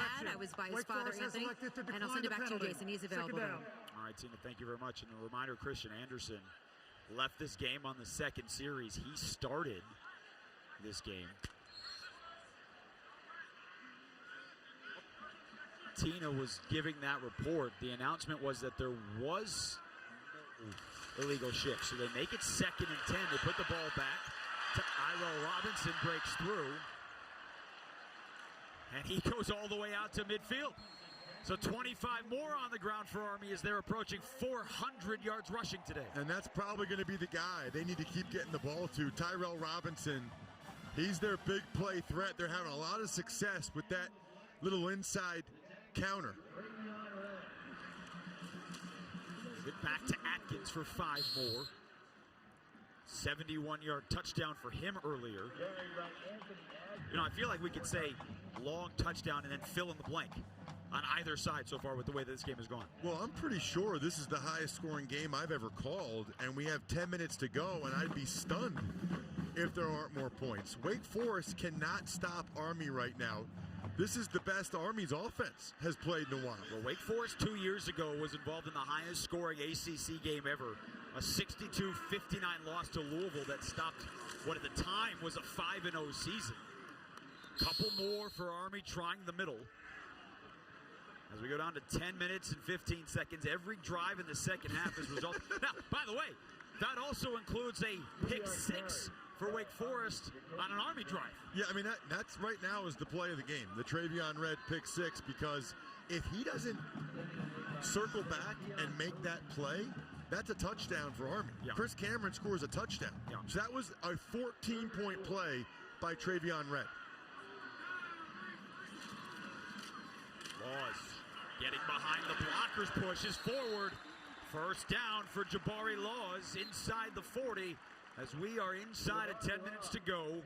And Ross, you got to start thinking too, if you're Army, if they can punch this in, if they can finish off this drive and get within a score, you're also thinking about onside kick. Yeah, if he didn't bury his head there and kept his head up and cut back a little bit, there was a lot more room there for Jaquarii Laws. And I'm telling you right now, they should onside kick it. They haven't been able to get a stop yet. One time they got a stop in the first half. That was on 4th down. Laws keeps it, catches it. Howard gets a block from Donaldson. Howard tried to cut back, and Nasir Taylor finally along with Masterson as Howard getting the congratulations because he never stopped. A.J. Howard takes it for 13 yards. As good as Wake Forest's offense is, that's how poor their defense has been. I mean, so many of these option pitches have been so open. Terrific block down the field by Reek Donaldson. Howard just kept fighting.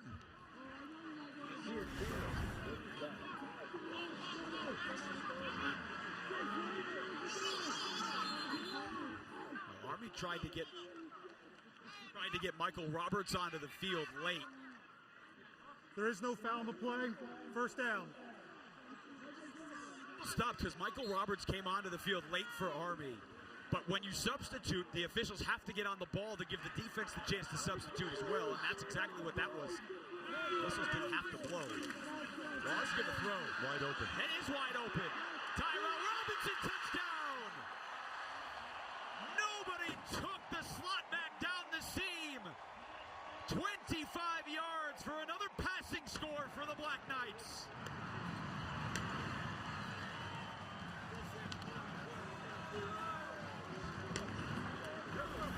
They just dropped Tyrell Robinson. Watch Tyrell right here. He's going to run right down the hash mark, and it's a dropped coverage because of the play action fake. Step up because of the fullback. Nobody has the slot back. And that's just bad defense. We've had a lot of really good offense today. That's just bad defense. Extra point is through one more time. 56-49. I'm sure it's exactly what you expected when you decided to watch Army and Wake Forest. But it has been fun.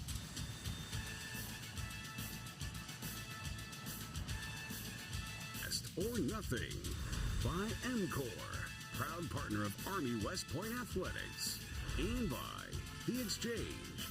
Army football is proudly sponsored by The Exchange. Now they are up to 49 push-ups after that last touchdown from Tyrell Robinson, and Dave Clausen's offense is going to come back out. We have had 18 possessions with 15 total touchdowns in this ballgame. Jason Horowitz, Ross Tucker, Tina Servasio on the field. Army coming off the game last week against Wisconsin, which was the exact opposite of this football game. Wake Forest coming off a bye, one of the 10 remaining undefeateds left in college football. And Army is going to try the onside kick, and it's kicked right through the hands. Isaiah Morris, the corner was out there. We talked about that before the break, trying to get an extra possession. Love the decision, love the execution. Terrific play by, I believe it was Isaiah Wingfield for Wake Forest. Now, there is a flag down on the far sideline. The ball went out of bounds. Free kick out of bounds. Yep. Kicking team. 5-yard penalty from where the ball went out of bounds. First down, Wake Forest. But Ross, it's the right decision. They haven't stopped Wake Forest all day. What's the difference if it's 80 yards or 40 yards? And look, this was well executed. That's a terrific job by Wingfield number 8, knowing to push the ball and the man out of bounds. I mean, it almost looked like he threw him the ball. That was a perfect kick there by Talley, but Wingfield made the play. That's the second time that a Wake Forest defensive back has made a game-changing play on special teams. Really impressed. Right. So they are going to stop this. Jeff Munkin was talking to the line judge, Steve Mataranti. I don't think it's a kick out of bounds if Army touches the ball first. I think that's what he's arguing. If we touch the ball, how is it a kick out of bounds? And that's what he just said. I promised you we touched it. You and I have our minor in lip reading. Yeah, I mean, they're arguing over 5 yards essentially right here. They're arguing over 5 yards right now. But I don't understand the penalty. The ball was touched in the field of play. It's not a kick out of bounds. The question. The ruling on the field is that the receiving team did not touch the kick. The previous play is under further review. Yeah, so that's your 5 yards. Now, by the way, this is not going to give the ball to Army. He doesn't have possession of the football. But the penalty yardage is what will be under review here. They're reviewing this for 5 yards. Yeah, the other part to this, Russ, did he touch it before it goes 10 yards? Because that would be illegal touching and a penalty as well. No, it's 10 yards. It's 10 yards. It's 10 yards, and he has it and touches it, and then Wingfield knocks it out. Watch. Wingfield has it too. Wingfield's left hand's on the ball. No flag should have been thrown there. Yeah. They should remove this penalty. Yeah. Oh, look, Wingfield tried to call fair catch. You see that? Wingfield waved his hand. Clearly 10 yards, clearly touched by Wingfield. Clearly should not have been a flag thrown by the side judge. Yeah. But for the bigger picture and the immediate, will be Wake Forest football. Yes. Now, whether it's at the 43-yard line or the 48-yard line is a little bit inconsequential. Although, I would say this, though. If you're Jeff Munkin, if you can somehow figure out a way to not let Wake Forest go 10 yards, that 5 yards does become consequential because they have Nick Skiba. He can kick the ball from 50, but 55 is a little bit different. It's just unbelievable. You have so many plays in a football game, and arguably the two most critical plays were made on special teams. I mean, both these programs have well over 100 people on staff. It's just really crazy how it comes down to these little details on special teams. All the stats in this game that have been nuts. How about this one? 56 points for Wake After Forest on further 14 review, minutes. the ball was touched by a member of the receiving team. Therefore, we do not have it fouled for a free kick out of bounds. However, it will be Wake Forest football at the 47-yard line. First down. So there you go. Now, again, right now, does anybody think that's a big deal? No. But could 5 yards come into play here if Army can get a stop? Yes, it's a big deal. But he has 426 yards passing. And I don't think he's done yet. Look at the guys on Army secondary. They're playing way off, and I don't blame them. Both teams over 500 total yards with over 8 minutes to go. We're setting records today. This is going to be a run for Christian Beal-Smith. He's thrown out of bounds by Cunningham and McDuffie at the 40. He picks up 7 on 2nd and 3 with 8 minutes and counting. Both teams all 3 timeouts. Wake Forest 6-0, best start since 1944. And the offense has been electric. Hartman back to the air, has an open receiver. It's Perry for the first time in the second half, and he's inside the 30 down to the 26. They're going to keep running their offense. Perry's at the top of the screen. McDuffie's playing off coverage. And one of the things you love to do at any level of football, especially when you have a big receiver, those in-breaking routes, because they're big body. He's looking down the field. He wants another one. It's Williams into the 9. So again, those 5 yards did turn out to be inconsequential. And this drive is just reinforcing that Army kicking the onside kick was the right decision, because I don't think I've ever seen an Army defense appear so powerless to stop the opponent. And tip your cap to Wake Forest. I think they might just be that good. Yeah. Well, their offense anyway. Hartman, already 5 touchdowns through the air. Now he's got one on the ground. For the 3rd straight game, Sam Hartman has a rushing touchdown. It's 8 yards, and the Demon Deacons 2-touchdown lead again. I mean, this guy needs a nickname. Smooth Sam. This was supposed to be a pass. He didn't see anything. You know what? I'll just run this one this time. He's athletic enough to make a linebacker miss in space. He never even looks like he's trying that hard.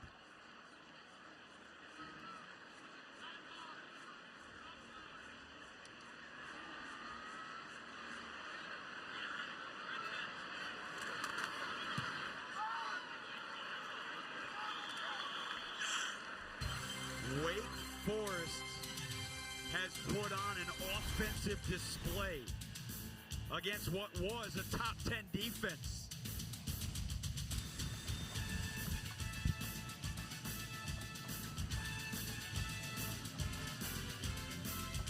They have almost 7 minutes. Previous record back in 1999 against Louisville. Also ironic that Louisville and Wake Forest have the record for most ever points in a game in ACC history. But you said you want to give Sam Hartman a nickname. I mean, he's certainly heading towards first team all conference in a league that has Sam Howell among other quarterbacks. Don't care. How about Hartman for Heisman? How about Smooth Sammy? Smooth Sammy's good. Slick Sam? Something. Sand foam? Something. Anything for this guy. I'm so sure about that last one. Hartman for Heisman's got a nice hashtag to it.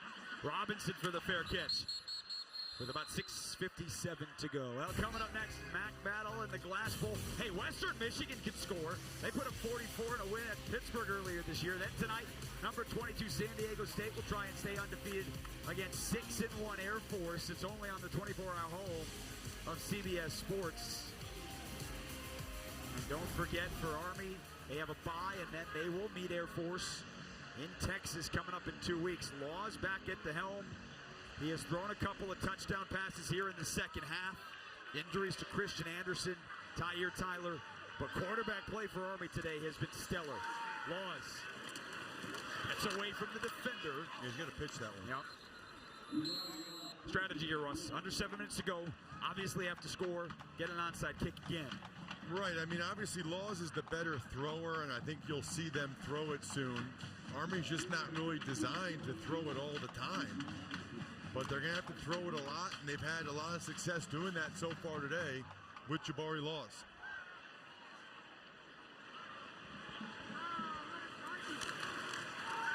Here's back to pass. Alston close to the first down, shoved out by Taylor. About a yard shy of the first down. Alston had that incredible one-handed touchdown grab on a 4th down that started the 4th quarter. I mean, the one really good thing to take away from Army so far is just they can almost count on their passing game when they need to in some of these situations. Give it to Barnard, who has the first down. Out to the 40.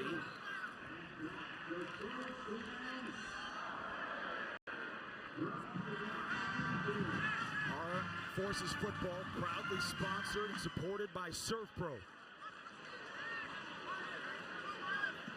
I proudly support all the businesses that support Army football. All the servicemen and women. Ross faked the give, kept it himself, gets 6. So, Ross, they find themselves in a similar spot that they did last week against Wisconsin. Obviously, scoring part of it has been different, but down 2 scores late in the ball game, needing to punt one in and an onside kick. This time, though, Jeff Monken's team has all 3 timeouts. Yeah, you got to think Wake Forest is not going to let you throw the ball deep. Loss thought about pitching. He couldn't find the pitch man. He needs to pitch it. Yeah. I mean, what do you mean find him? He's wide open. He's right there. He's the same place all the time. He just made the decision not to pitch it. This is the second or third time Laws hasn't pitched it. Watch Robinson. Pitch him the ball. That's the second or third time Laws has not pitched, at least the second or third time, when there was a lot more yards there with the pitch man.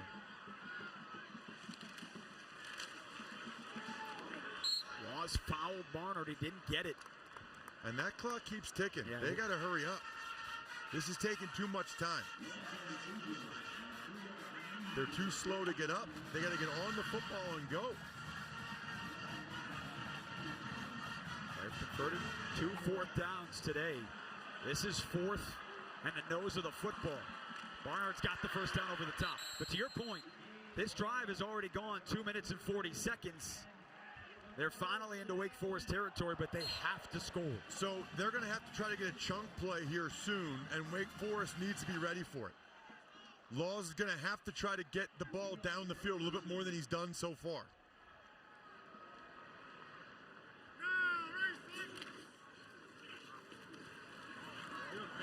Barnard spun away.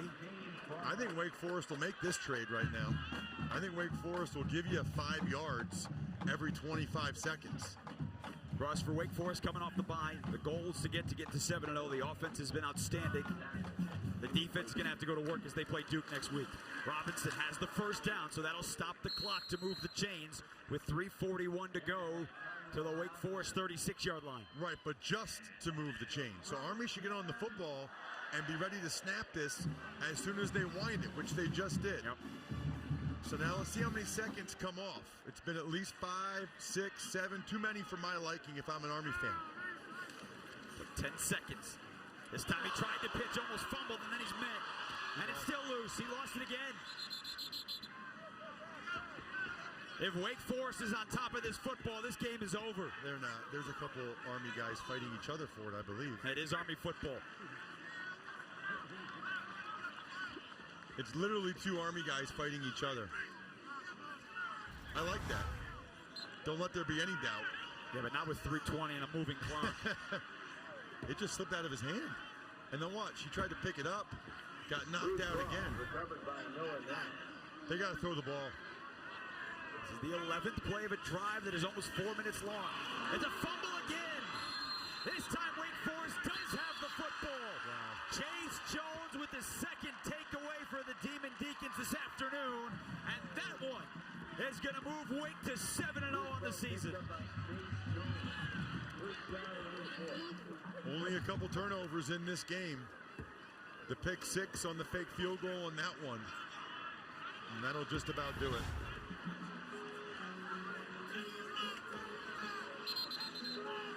It looked like Laws wanted Barnard to keep it, but Barnard didn't realize that. What a shame. I think we're going to get another touchdown out of this. Well, Army does have all 3 timeouts left, so Wake can't just take a knee. A couple of first downs, though, can put an end to this one. 16 takeaways this season for Wake. They came into this ball game top 5 in the country in turnover margin. Ellison picks his way for 3. Army will use a timeout right away, obviously, but they haven't shown a real ability to be able to slow them down. 30-second timeout. They'll step away for 30 seconds. Sam Hartman, career-high passing day, 458 yards, career-high 5 touchdowns. He has also run for 1. And for Army, barring something drastic here in the final 2:53, this will be a 3rd consecutive loss after the school's first 4-0 start since 1996. Now listen again, and Army takes its second timeout with 2:48 to go. Timeout of the half. 30 seconds. 9-7 in terms of total touchdowns as we head here in the last couple of minutes. Big play here.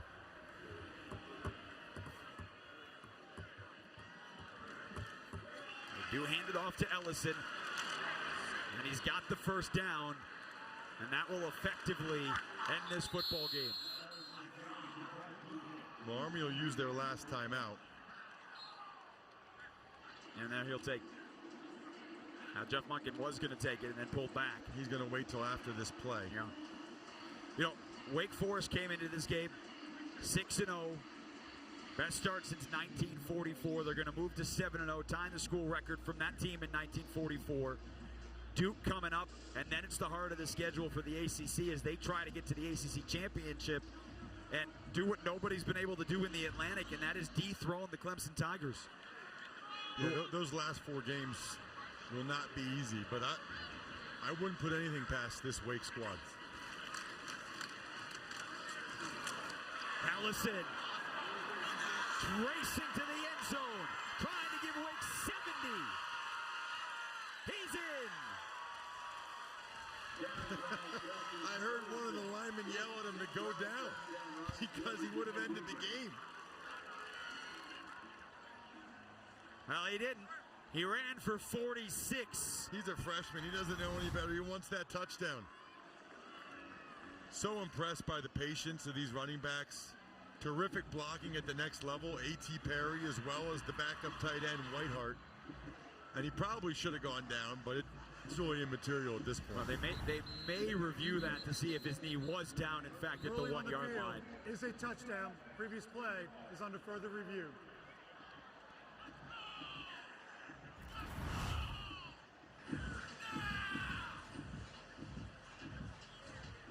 Yeah, his knee definitely goes down before the goal line. The question is the ball across the plane when his knee goes down at the 1 yard line? You know, we don't have a camera right down the line of the goal line, so you're always a little skewed with these angles as to just where the ball is when the knee touches. You know, none of them really give you a definitive angle. You even see that at the NFL level. That's why they have the pylon cams, some of these NFL games. So while they review this, it looks like the ball is short as his knee goes down. But while they review this, and we wait for the answer, Russ, you know, the impression of Wake Forest's offense, more than 600 yards, if this stands 70 points. The reminder here is Army's defense came into this game 6th best in the country in yards allowed. Yeah, I mean, every statistic that Army's so high in is really going to go away now. I don't know how they overturned this one. We've looked at it like 7 times now. After further review, ruling on the field stands. Touchdown.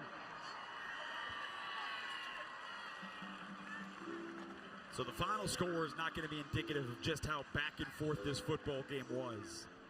For the entire first half, Wake Forest would go up a score, Army would tie it, Wake Forest would go up a score.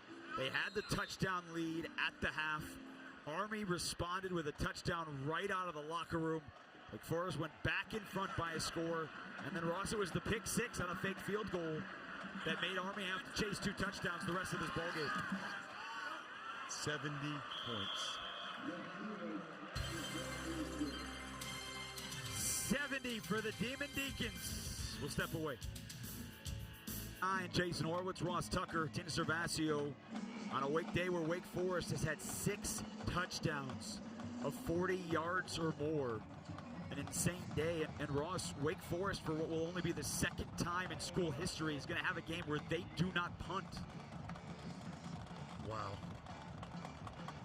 Against an Army defense that I still believe is one of the best in the country. They just ran into an absolute buzzsaw today.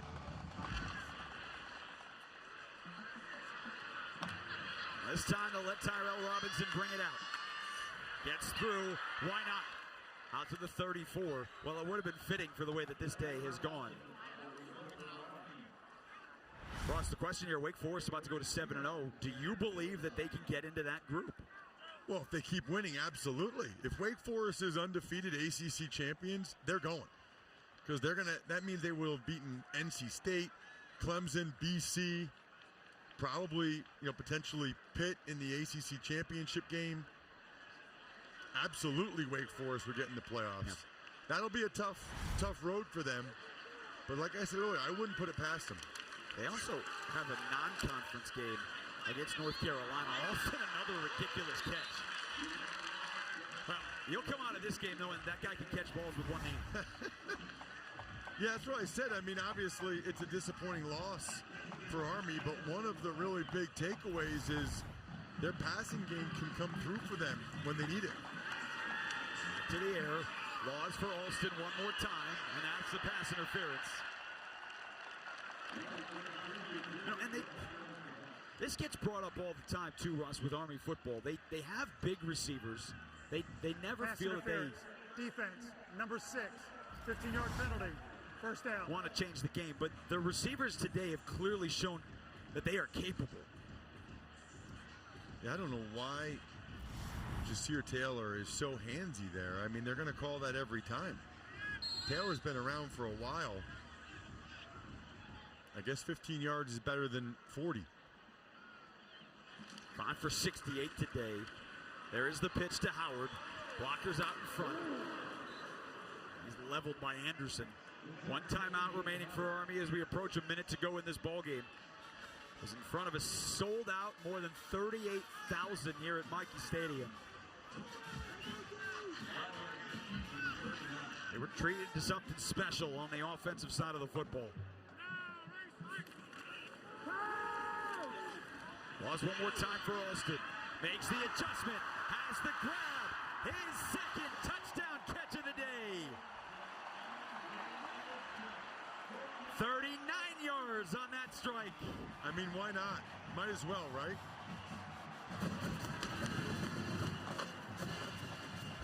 Does Army have a star wide receiver? I think they might. Isaiah Alston. I don't know why Wake Forest is playing him man-to-man right now with this situation in the game. But Alston has terrific body control, comes back for the football, excellent hands, good body control for the 6'4", 200-pound sophomore. Well, he has his first career 100-yard receiving day. He came into the ball game with 4 grabs for 109 on the season. He has 6 for 107 and 2 touchdowns today alone. And Jaquarii Laws has thrown 3 touchdown passes. All here in the second half.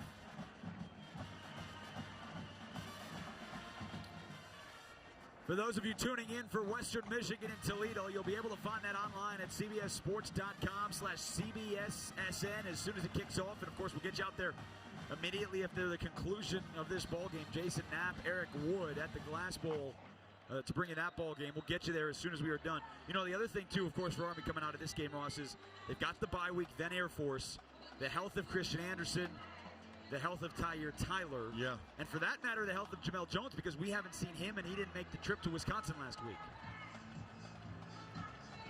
Second time in school history.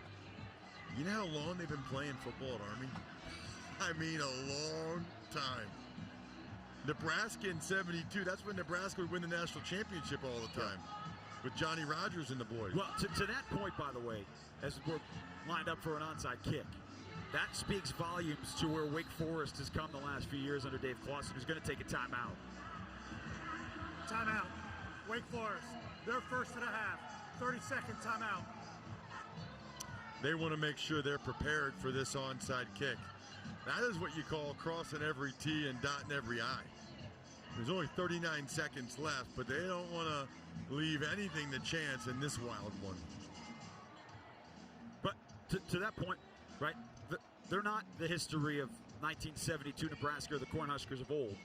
But anyone who's seen Dave Clawson and what he has built in Winston-Salem knows they have been on the rise. They have been on the come, and this to get to 7-0, this is not something they think is going to just be a one-year thing. Yeah, and I don't really understand why when some of these jobs like USC and LSU open up, I don't really understand why you never hear Dave Clawson's name. I mean, look what he did at Fordham, at Bowling Green, at Wake Forest.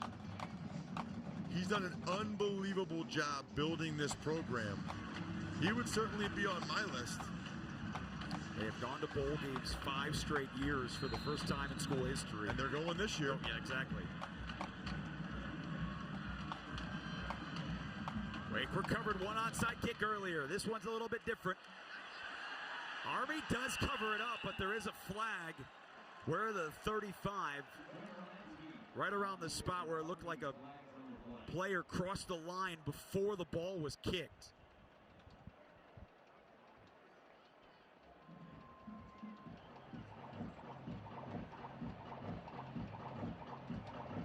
offside. Kicking team, 5-yard penalty from the previous spot, will re-kick. Take a look and see. You're looking at the right. Man, I don't know. It was all of them. There wasn't one. Usually when they throw the flag there, it's one guy that stands out. I didn't really see anybody clearly stand out. If you threw the flag, you threw the flag on everybody. Man, that's one where I'm kind of with Jeff Monken there. You don't throw that flag unless it's very obvious and you're 100% sure. It's not going to make a difference in the outcome of the game. Look, both coaches are just yelling at the refs. Neither coach is happy. Two coaches that spent 1 year together in 1992 at University of Buffalo, beginning their offensive careers. They'll try it again. This time it's recovered by Wake Forest. It's the captain, Jasir Taylor, and that'll put an end to this ball game. Most points ever scored in Michie Stadium history. Most points ever scored by two teams at West Point. Just the second time anyone has ever scored 70 against Army. And Wake Forest, Ross, is going to move to 7-0, tying the school record for best start in school history.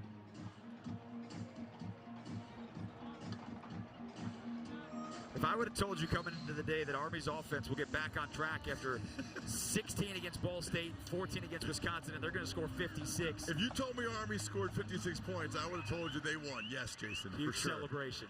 Instead, it's Wake Forest who's going to enjoy the trip back to Winston-Salem on a career day from Sam Hartman. 458 yards. And an offense today that put up 640 here against an Army defense that came into the day as one of the top 10 in the country.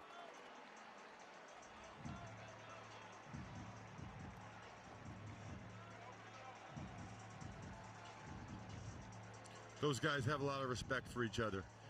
You could tell when they were talking this week. I wonder if Dave Clawson is saying to Jeff Monken the same thing he said to us yesterday.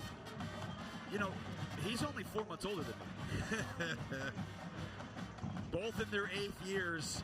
And it is Clawson that moves to 7-0 on the season. The Western Michigan-Toledo game is underway and is now available at cbssports.com/CBSSN. And we'll get you his intended target in Jerjuan Newton.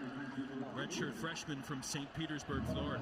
Yeah, they took a shot here on 2nd and long, and they're trying to take the top off this defense. If Western Michigan's going to continue to bring pressure, they have to take the top off the defense and make them sit back in coverage and not simply bring pass rushers at will every single play. Saw Jason Candle with his group coming in, trying to find some positivity.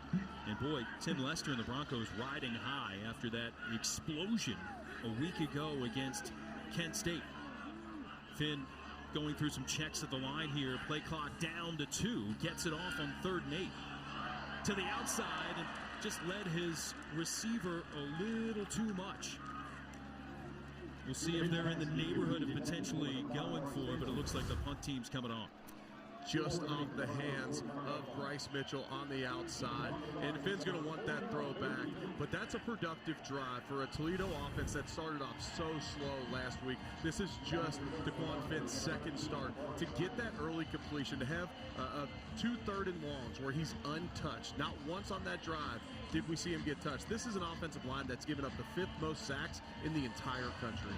Yeah, and this group trying to find some consistency. And we'll see if they can find it, but it won't happen on this first drive. Bailey Flint with the boot. It'll hop inside the 5, take a Toledo bounce, and down right there. So the Broncos will be backed up to get the football for the first time in this game. For those of you watching on CBSSports.com, our streaming coverage will conclude after the commercial break, but we'll continue on CBS Sports Network. Dude, this thing is awesome. I know. I bought it using the Cash Rewards card from Navy Federal Credit Union. I get cash back on every purchase. Honestly, I can't imagine where I'd be without them. One word. Got it. Reeling in fish. Eating fish. Fish in the sea? movie. Now earn up to 1.75% cash back on all purchases. Navy Federal Credit Union. Our members are the mission. If it looks like an F-150, tows like an F-150, hauls like an F-150, thinks like an F-150, and powers like an F-150, it must be an F-150 hybrid. The 2021 F-150 Power Boost Hybrid with 570 pound-feet of torque and 12,700 pounds of max available towing.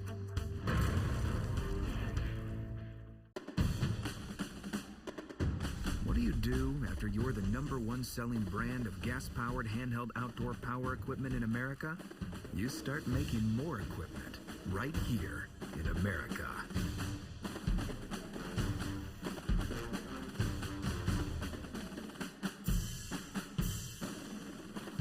Real steel.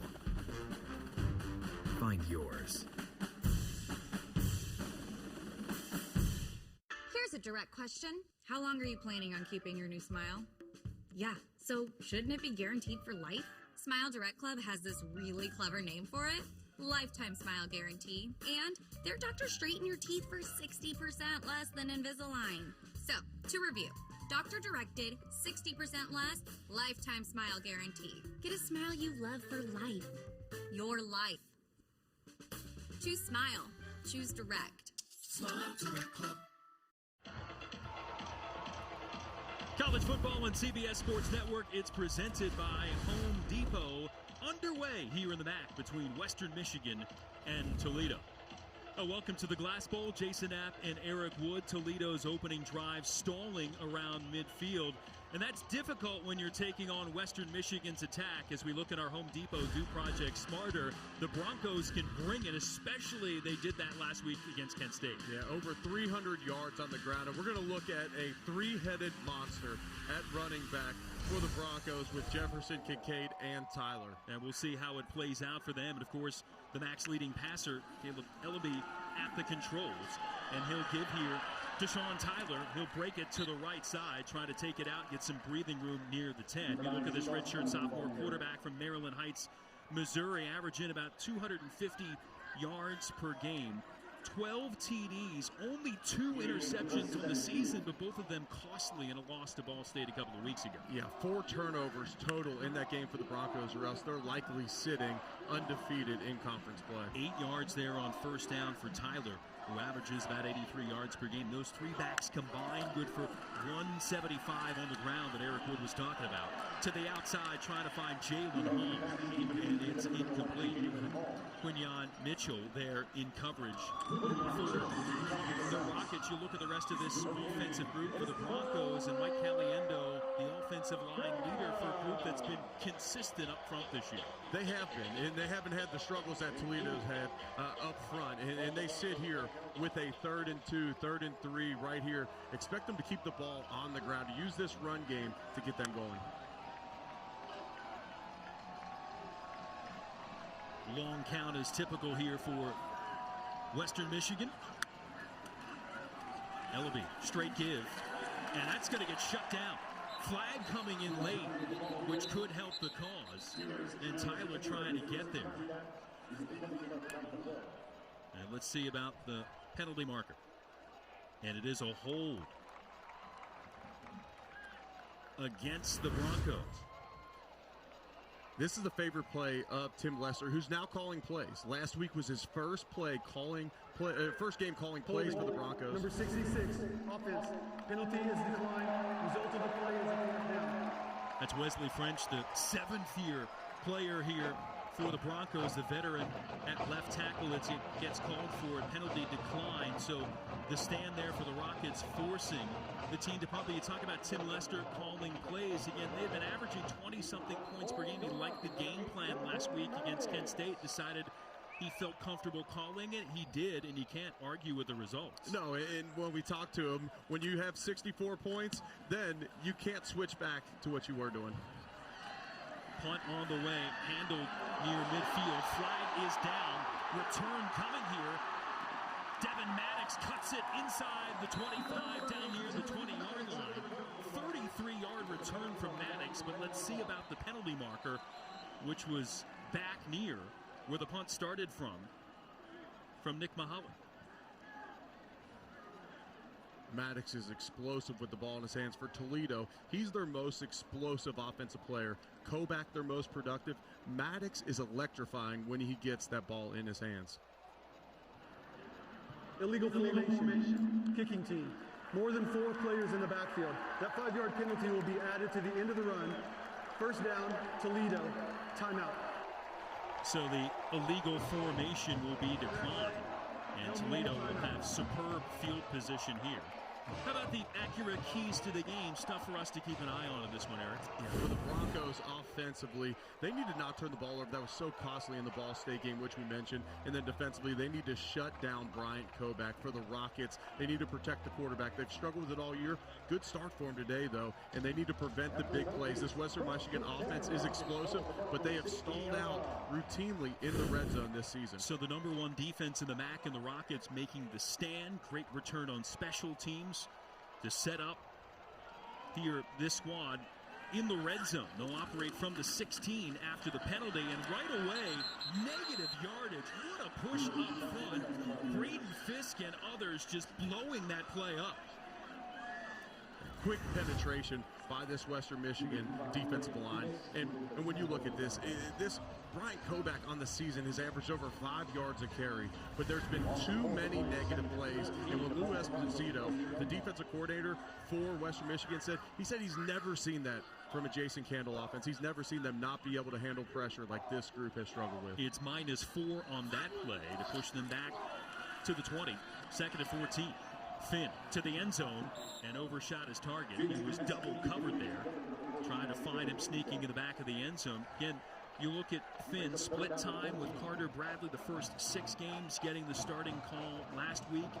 Again, took some time early, but built that rhythm in the second half and showed real progress to lead the Rockets back from that 17-point deficit. And he brings a different dynamic. With his mobility, his ability to run, he brings a different dynamic. It holds players in the run game because there's always the threat of him being able to run it. Also in the pass game, when the play breaks down, he could take off and make plays with his legs. Now Toledo here on 3rd and 14 against one of the best red zone defenses in the country. In the Western Michigan D, Finn can make magic happen with his legs, trying to extend the play. Gets up to about the 12-yard line, but that'll be short of where he needs to get to for the first down. And just like we talked about, when the coverage is too strong, when the play breaks down, if guys penetrate, he can escape the pocket. In there, it looked like Ryan Seelig was he was spying the quarterback. And Finn's mobility allowed him to just run away with it. Thomas Cluckey had a career-long 50-yarder last week, but also just 3 for 6 converting field goals, including the miss in overtime that couldn't extend the game. But here from 29, he's good. And the Rockets on the board. A little over 4 minutes in, 3-0 Toledo. Western Michigan gets the football when we come back to the Glass Bowl in a moment. B-Dubs taps a new keg every 35 seconds. For beer so fresh, it'll make you... Are you crying? Nope. To the greatest of all times, Buffalo Wild Wings. Pesky leaks? Gorilla Waterproof Patch and Seal Spray, of course. Seals out water, air, and moisture, indoors and out. For the toughest jobs on planet Earth. Available in spray, liquid, and tape. This Halloween, Xfinity Rewards is offering up some spooky good perks, like the chance to win a Universal Parks and Resorts trip to Hollywood or Orlando to attend Halloween Horror Nights. Or Xfinity Rewards members get the inside scoop on Halloween Kills. Just say watch with into your voice remote for an exclusive live stream with Jamie Lee Curtis. A Q&A with me. Join for free on the Xfinity app. Our thanks, your rewards. There are more than 100,000 combined average annual automotive, diesel, and welding job openings in the U.S. Without skilled trade professionals, many of the things we do every day would be impossible. To help meet this demand, UTI is committed to delivering tens of thousands of trained professionals over the next 10 years. And they're making more than $15 million in scholarships and grants available to those who qualify. Classes start every 3 to 6 weeks. Visit uti.edu to see jobs in demand and how you can train in less than a year. Should Viagra or Cialis really cost hundreds of dollars? We don't think so. Get generic Viagra or Cialis starting at under $1 per tablet. Call 800-528-2317. We buy generic meds direct, so there's no pharmacy markups or doctor office costs. Just fill out a brief survey, and if appropriate, you'll get the lowest prices available. Your consultation is free, there's no doctor office visits, and your shipping is always free. Call 800-528-2317. Again, 800-528-2317. This is the 76th meeting all-time between these MAC rivals. The 75th meeting, crazy. Western Michigan with a touchdown to pull within a single score in the final minute. Then they recover the onside kick. They drive the field. Fake snap. The Rockets' D never moved. Touchdown. Western Michigan, 2 scores in the last 45 seconds to win. Eric, you were on the field for that. What was it like? Yeah, I was on the call. I was on the sideline. It was absolutely insane. Toledo was in control of the game the entire game. They're up 10 with under 3 minutes to go. And they come back and win it. And there's a little bit of controversy at the end, too. Toledo had talked about maybe there being an inadvertent whistle, and that's why no one on their defense moved when they ran the Dan Marino fake spike for the score. Well, Toledo defensive coordinator Larry Karras said a lot of things were going on, but simply we got beat. And Tim Lester said they outplayed us last year. We just played harder the last few minutes, and they were able to get the W. Again, just the craziness here down the stretch, and kind of what you can see here with action, you never know what you're going to get. Yeah, Tim Lester said this week that 8 of their last 10 MAC West games have come down to the final drive. One good thing for Tim Lester, that red zone defense we talked about, they're tied in the nation with Clemson. Foes only getting a touchdown inside the 20 about 28% of the time. Only Georgia's vaunted defense is better, so they hold Toledo to the field goal there to start things off and give it back to this high-powered attack, now averaging 31 points per game. Right now, leading the MAC in that category. But a flag coming out, and that's been a theme for both of these teams this year. Toledo right now among the worst in the nation. False start, number 66, offense, 5-yard penalty, first down. But Western Michigan had back-to-back games with 11 penalties. They cleaned it up the last couple of weeks, but a trio of them early here. Yeah, and you do not expect to see that from your 7th-year left tackle in Wesley French. That's an inexcusable mistake there. They had a true freshman in Jacob Gideon starting next to him. You expect to see that out of freshmen, not necessarily your 7th-year senior. So French penalized a couple of times. That'll back up Broncos 5, and they'll try to get charging here on the ground. Again, the variety of running backs they can use. Ladarius Jefferson with that short carry defensively here for the Rockets. Again, this number 1 crew in the MAC missing the sack leader of this team, Terrence Taylor, who's out with an injury today. So Nick Givhan will get a little more run in trying to get to Caleb Ellerby up front. 2nd and 13.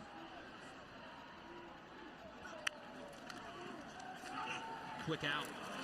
And turnaround for Jalen Hall. The pursuit is fabulous. He has nowhere to go. Tyson Anderson missed the first 3 games with injury, but he is back with a vengeance. What a player Tyson Anderson is. A safety that can also play in the nickel spot. Incredible closing speed here. He reads the screen and he closes on it. No chance of the wide receiver blocking him there. And now you're going to bring up a 3rd and long. And this is exactly where this Toledo defense wants to put Western Michigan throughout the entire game. And Toledo's D holding foes under 20 points per game, under 320 yards of total offense. Number 1 defense in the MAC matched up against the number 2 overall offense. 3rd and 13 here for the Broncos. Ellerby swings it down the middle, complete. That's Hall. This time he won't get dragged for a loss into Rocket territory and pushing his way forward with a little help from the guys up front. That's Caliendo all the way down there trying to help him forward. Terrific play there for Hall in the Bronco attack. Make it 45 yards there on this play. And this is why. Look at all of the attention that Sky Moore is getting over here. One here, one here, one here. So much attention over there. And so as the play goes on, everybody on this side of the field, down the middle of the field, wide open for Jalen Hall. That's a great read by Caleb Ellaby on 3rd and long.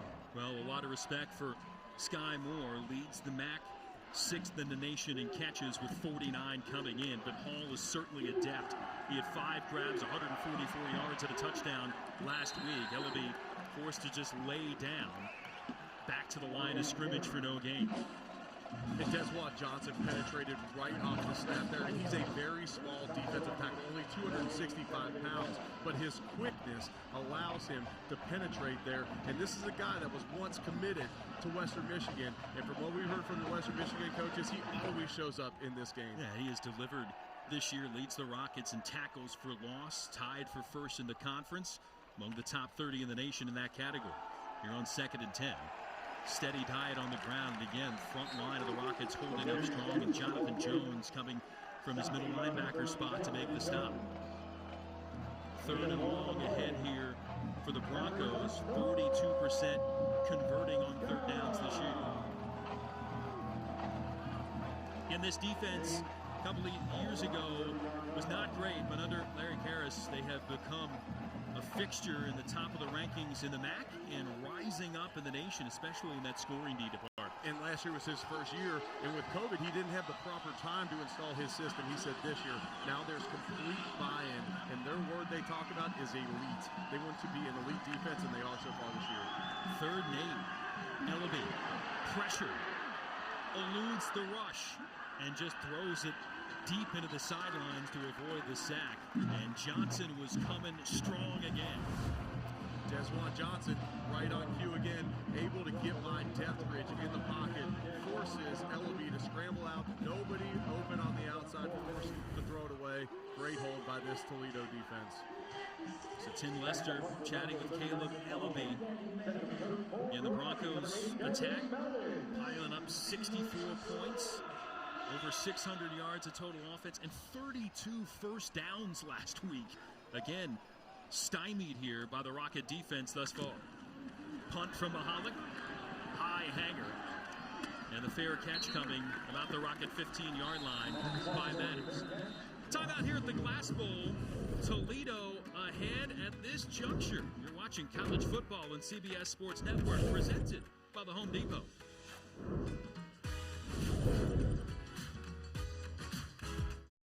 With FanDuel Fantasy, you can make your dream team a reality again and again. Make your pulse go up and down and up again when your team rises in the ranks with every play all day long. And if you get your lineup just right, you can make big season-long wins without the season-long waits. Make every small moment add up to one big moment with FanDuel Fantasy. New customers play free all season long. No deposit required. FanDuel, make every moment more. And the win goes to Acura. Back-to-back wins for Acura. This kind of domination is on the verge of a dynasty. Acura wins Daytona. What's next for these guys?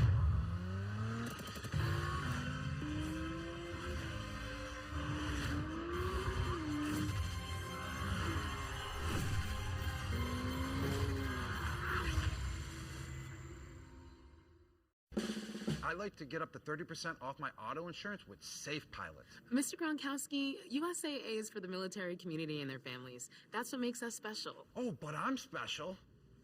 USAA, only for the military community. Here's a good Halloween trick. Buy a bunch of Reese's. There you go. Turn off all the lights in your house. Yeah. And then you just don't answer the door. Not sorry, Reese's.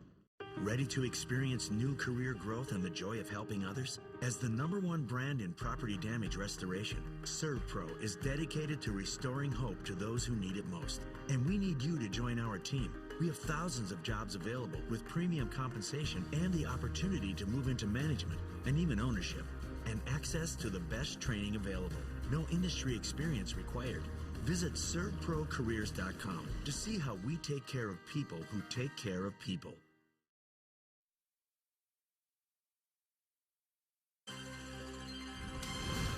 College football on CBS Sports Network is sponsored by The Home Depot. How doers get more done. By Ram Trucks, Motor Trend's Truck of the Year for the 3rd year in a row.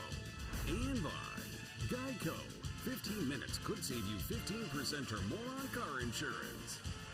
5 years ago, that championship for Western Michigan, hoisting the hardware high in Detroit. Corey Davis, big game in the championship. Broncos made the Cotton Bowl with that terrific 13-1 campaign. Right now, Western trailing Toledo here by a field goal early on. In this big showdown of the MAC West here in 2021. To the outside on the ground. Finn will keep and scamper for the number on his jersey, 7 yards. And this game even more important, Eric, when you look at Northern Illinois, double-digit rally today to keep their perfect string in conference play alive. Both these teams need help if they're going to win the MAC. Coming into the season, Toledo was picked to win this MAC West. On the ground, Jaquarii Stewart, redshirt freshman from Miami out of Northwestern High School, one of the powerhouse programs there. Ryan Seelig and Jake Myrtle on the previous play may have had a face mask that didn't get caught. Yeah, that's on the quarterback. So much attention always on the quarterback along the sideline. Surprised they missed that one. First down here for the Rockets from the 26. Play action. Take a crack down the field, and that's incomplete. Overthrow, trying to find a tall target, 6'5", Matt Landers, another Florida native from St. Petersburg. And Esposito is bringing the pressure. He brought Jake Myrtle, the safety, off the edge there. When Esposito was talking about Jake Myrtle, he said he's like a coach out there on the field. When he does his test every week, he draws with every player on the entire defense, and he's such a valuable asset in this Broncos secondary. Again, gotten more and more time with Bryson Garner. The talented senior been out, hurt against Pitt, and not able to come back, still with shoulder issues. A.J. Thomas missed some time with an injury, but he's back helping make a tackle, but not before Stewart has 11 to move the chains. That's a great run by Stewart. And I'll tell you what, they go right behind their 7th-year center. They got one on this side, too, Jason, and this is Bryce Harris. And these guys call him Grandpa. He's a lefty center, too, if you notice on the screen. Not many lefty centers. You got one here in Toledo. Big-time run and big-time hit. Corvin Moment, who Lou Esposito calls a throwback thumper, thumping his man right there. And he's now got 10.5 tackles for loss on the season. He had to sit out in 2019, and then they said that year he dominated when he was on the scout team. They knew he'd show up last year, short season because of COVID. They're really excited about what he was going to do this year, and we're seeing it. Flags coming in. Presumably somebody moving along the line. False start, number 78, offense, 5-yard penalty, 2nd down. That's on Vitaly Gurman from Rochester, New York. And again, Toledo, most overall penalties in the nation, 2nd in penalties per game. And Jason Candle, we asked him about it and said, look, you can show them the video evidence, hope they fix it, but the repeat offenders and things really frustrating. Yeah, I cringed a little bit when he talked about punishing those guys running stadium steps throughout the stadium. Finn cuts inside one would-be pursuer, but can't elude everybody, swarming to the football there for the Broncos to bring him down.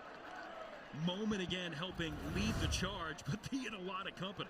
Yeah, it's going to be interesting because this looks like it's going to be a pass, so they're going to give him a sack on this play, but he never really had his eyes down the field. The pressure got to him immediately, so he's never able to get his eyes down the field, and Moment showing up in a big way early in this game. Loss of 8, Ralph Holley, Marshawn Nealon finished him off, the senior and redshirt freshman, respectively, to make it 3rd and 18.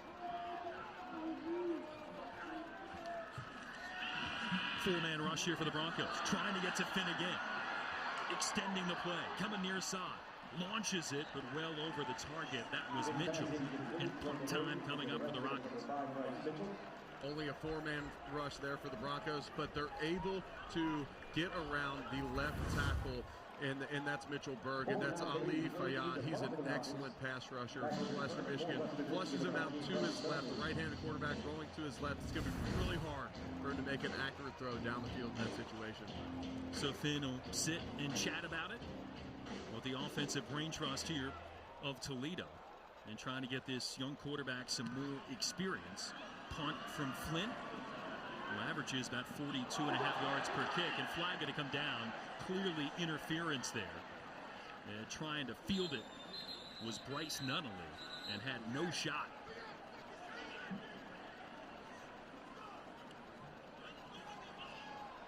And that's just unfortunate for Toledo. The punt was so short, it drew the returner up into the pursuit, and no one was trying to make contact with him. It just couldn't get out of the way at the last second. Unfortunately, this is going to be a costly penalty in a game where yards have been tough to come by for each team. These penalties, we talked about it, Jason. Most penalized team in the entire country, and penalties already playing a role here at the start of this game.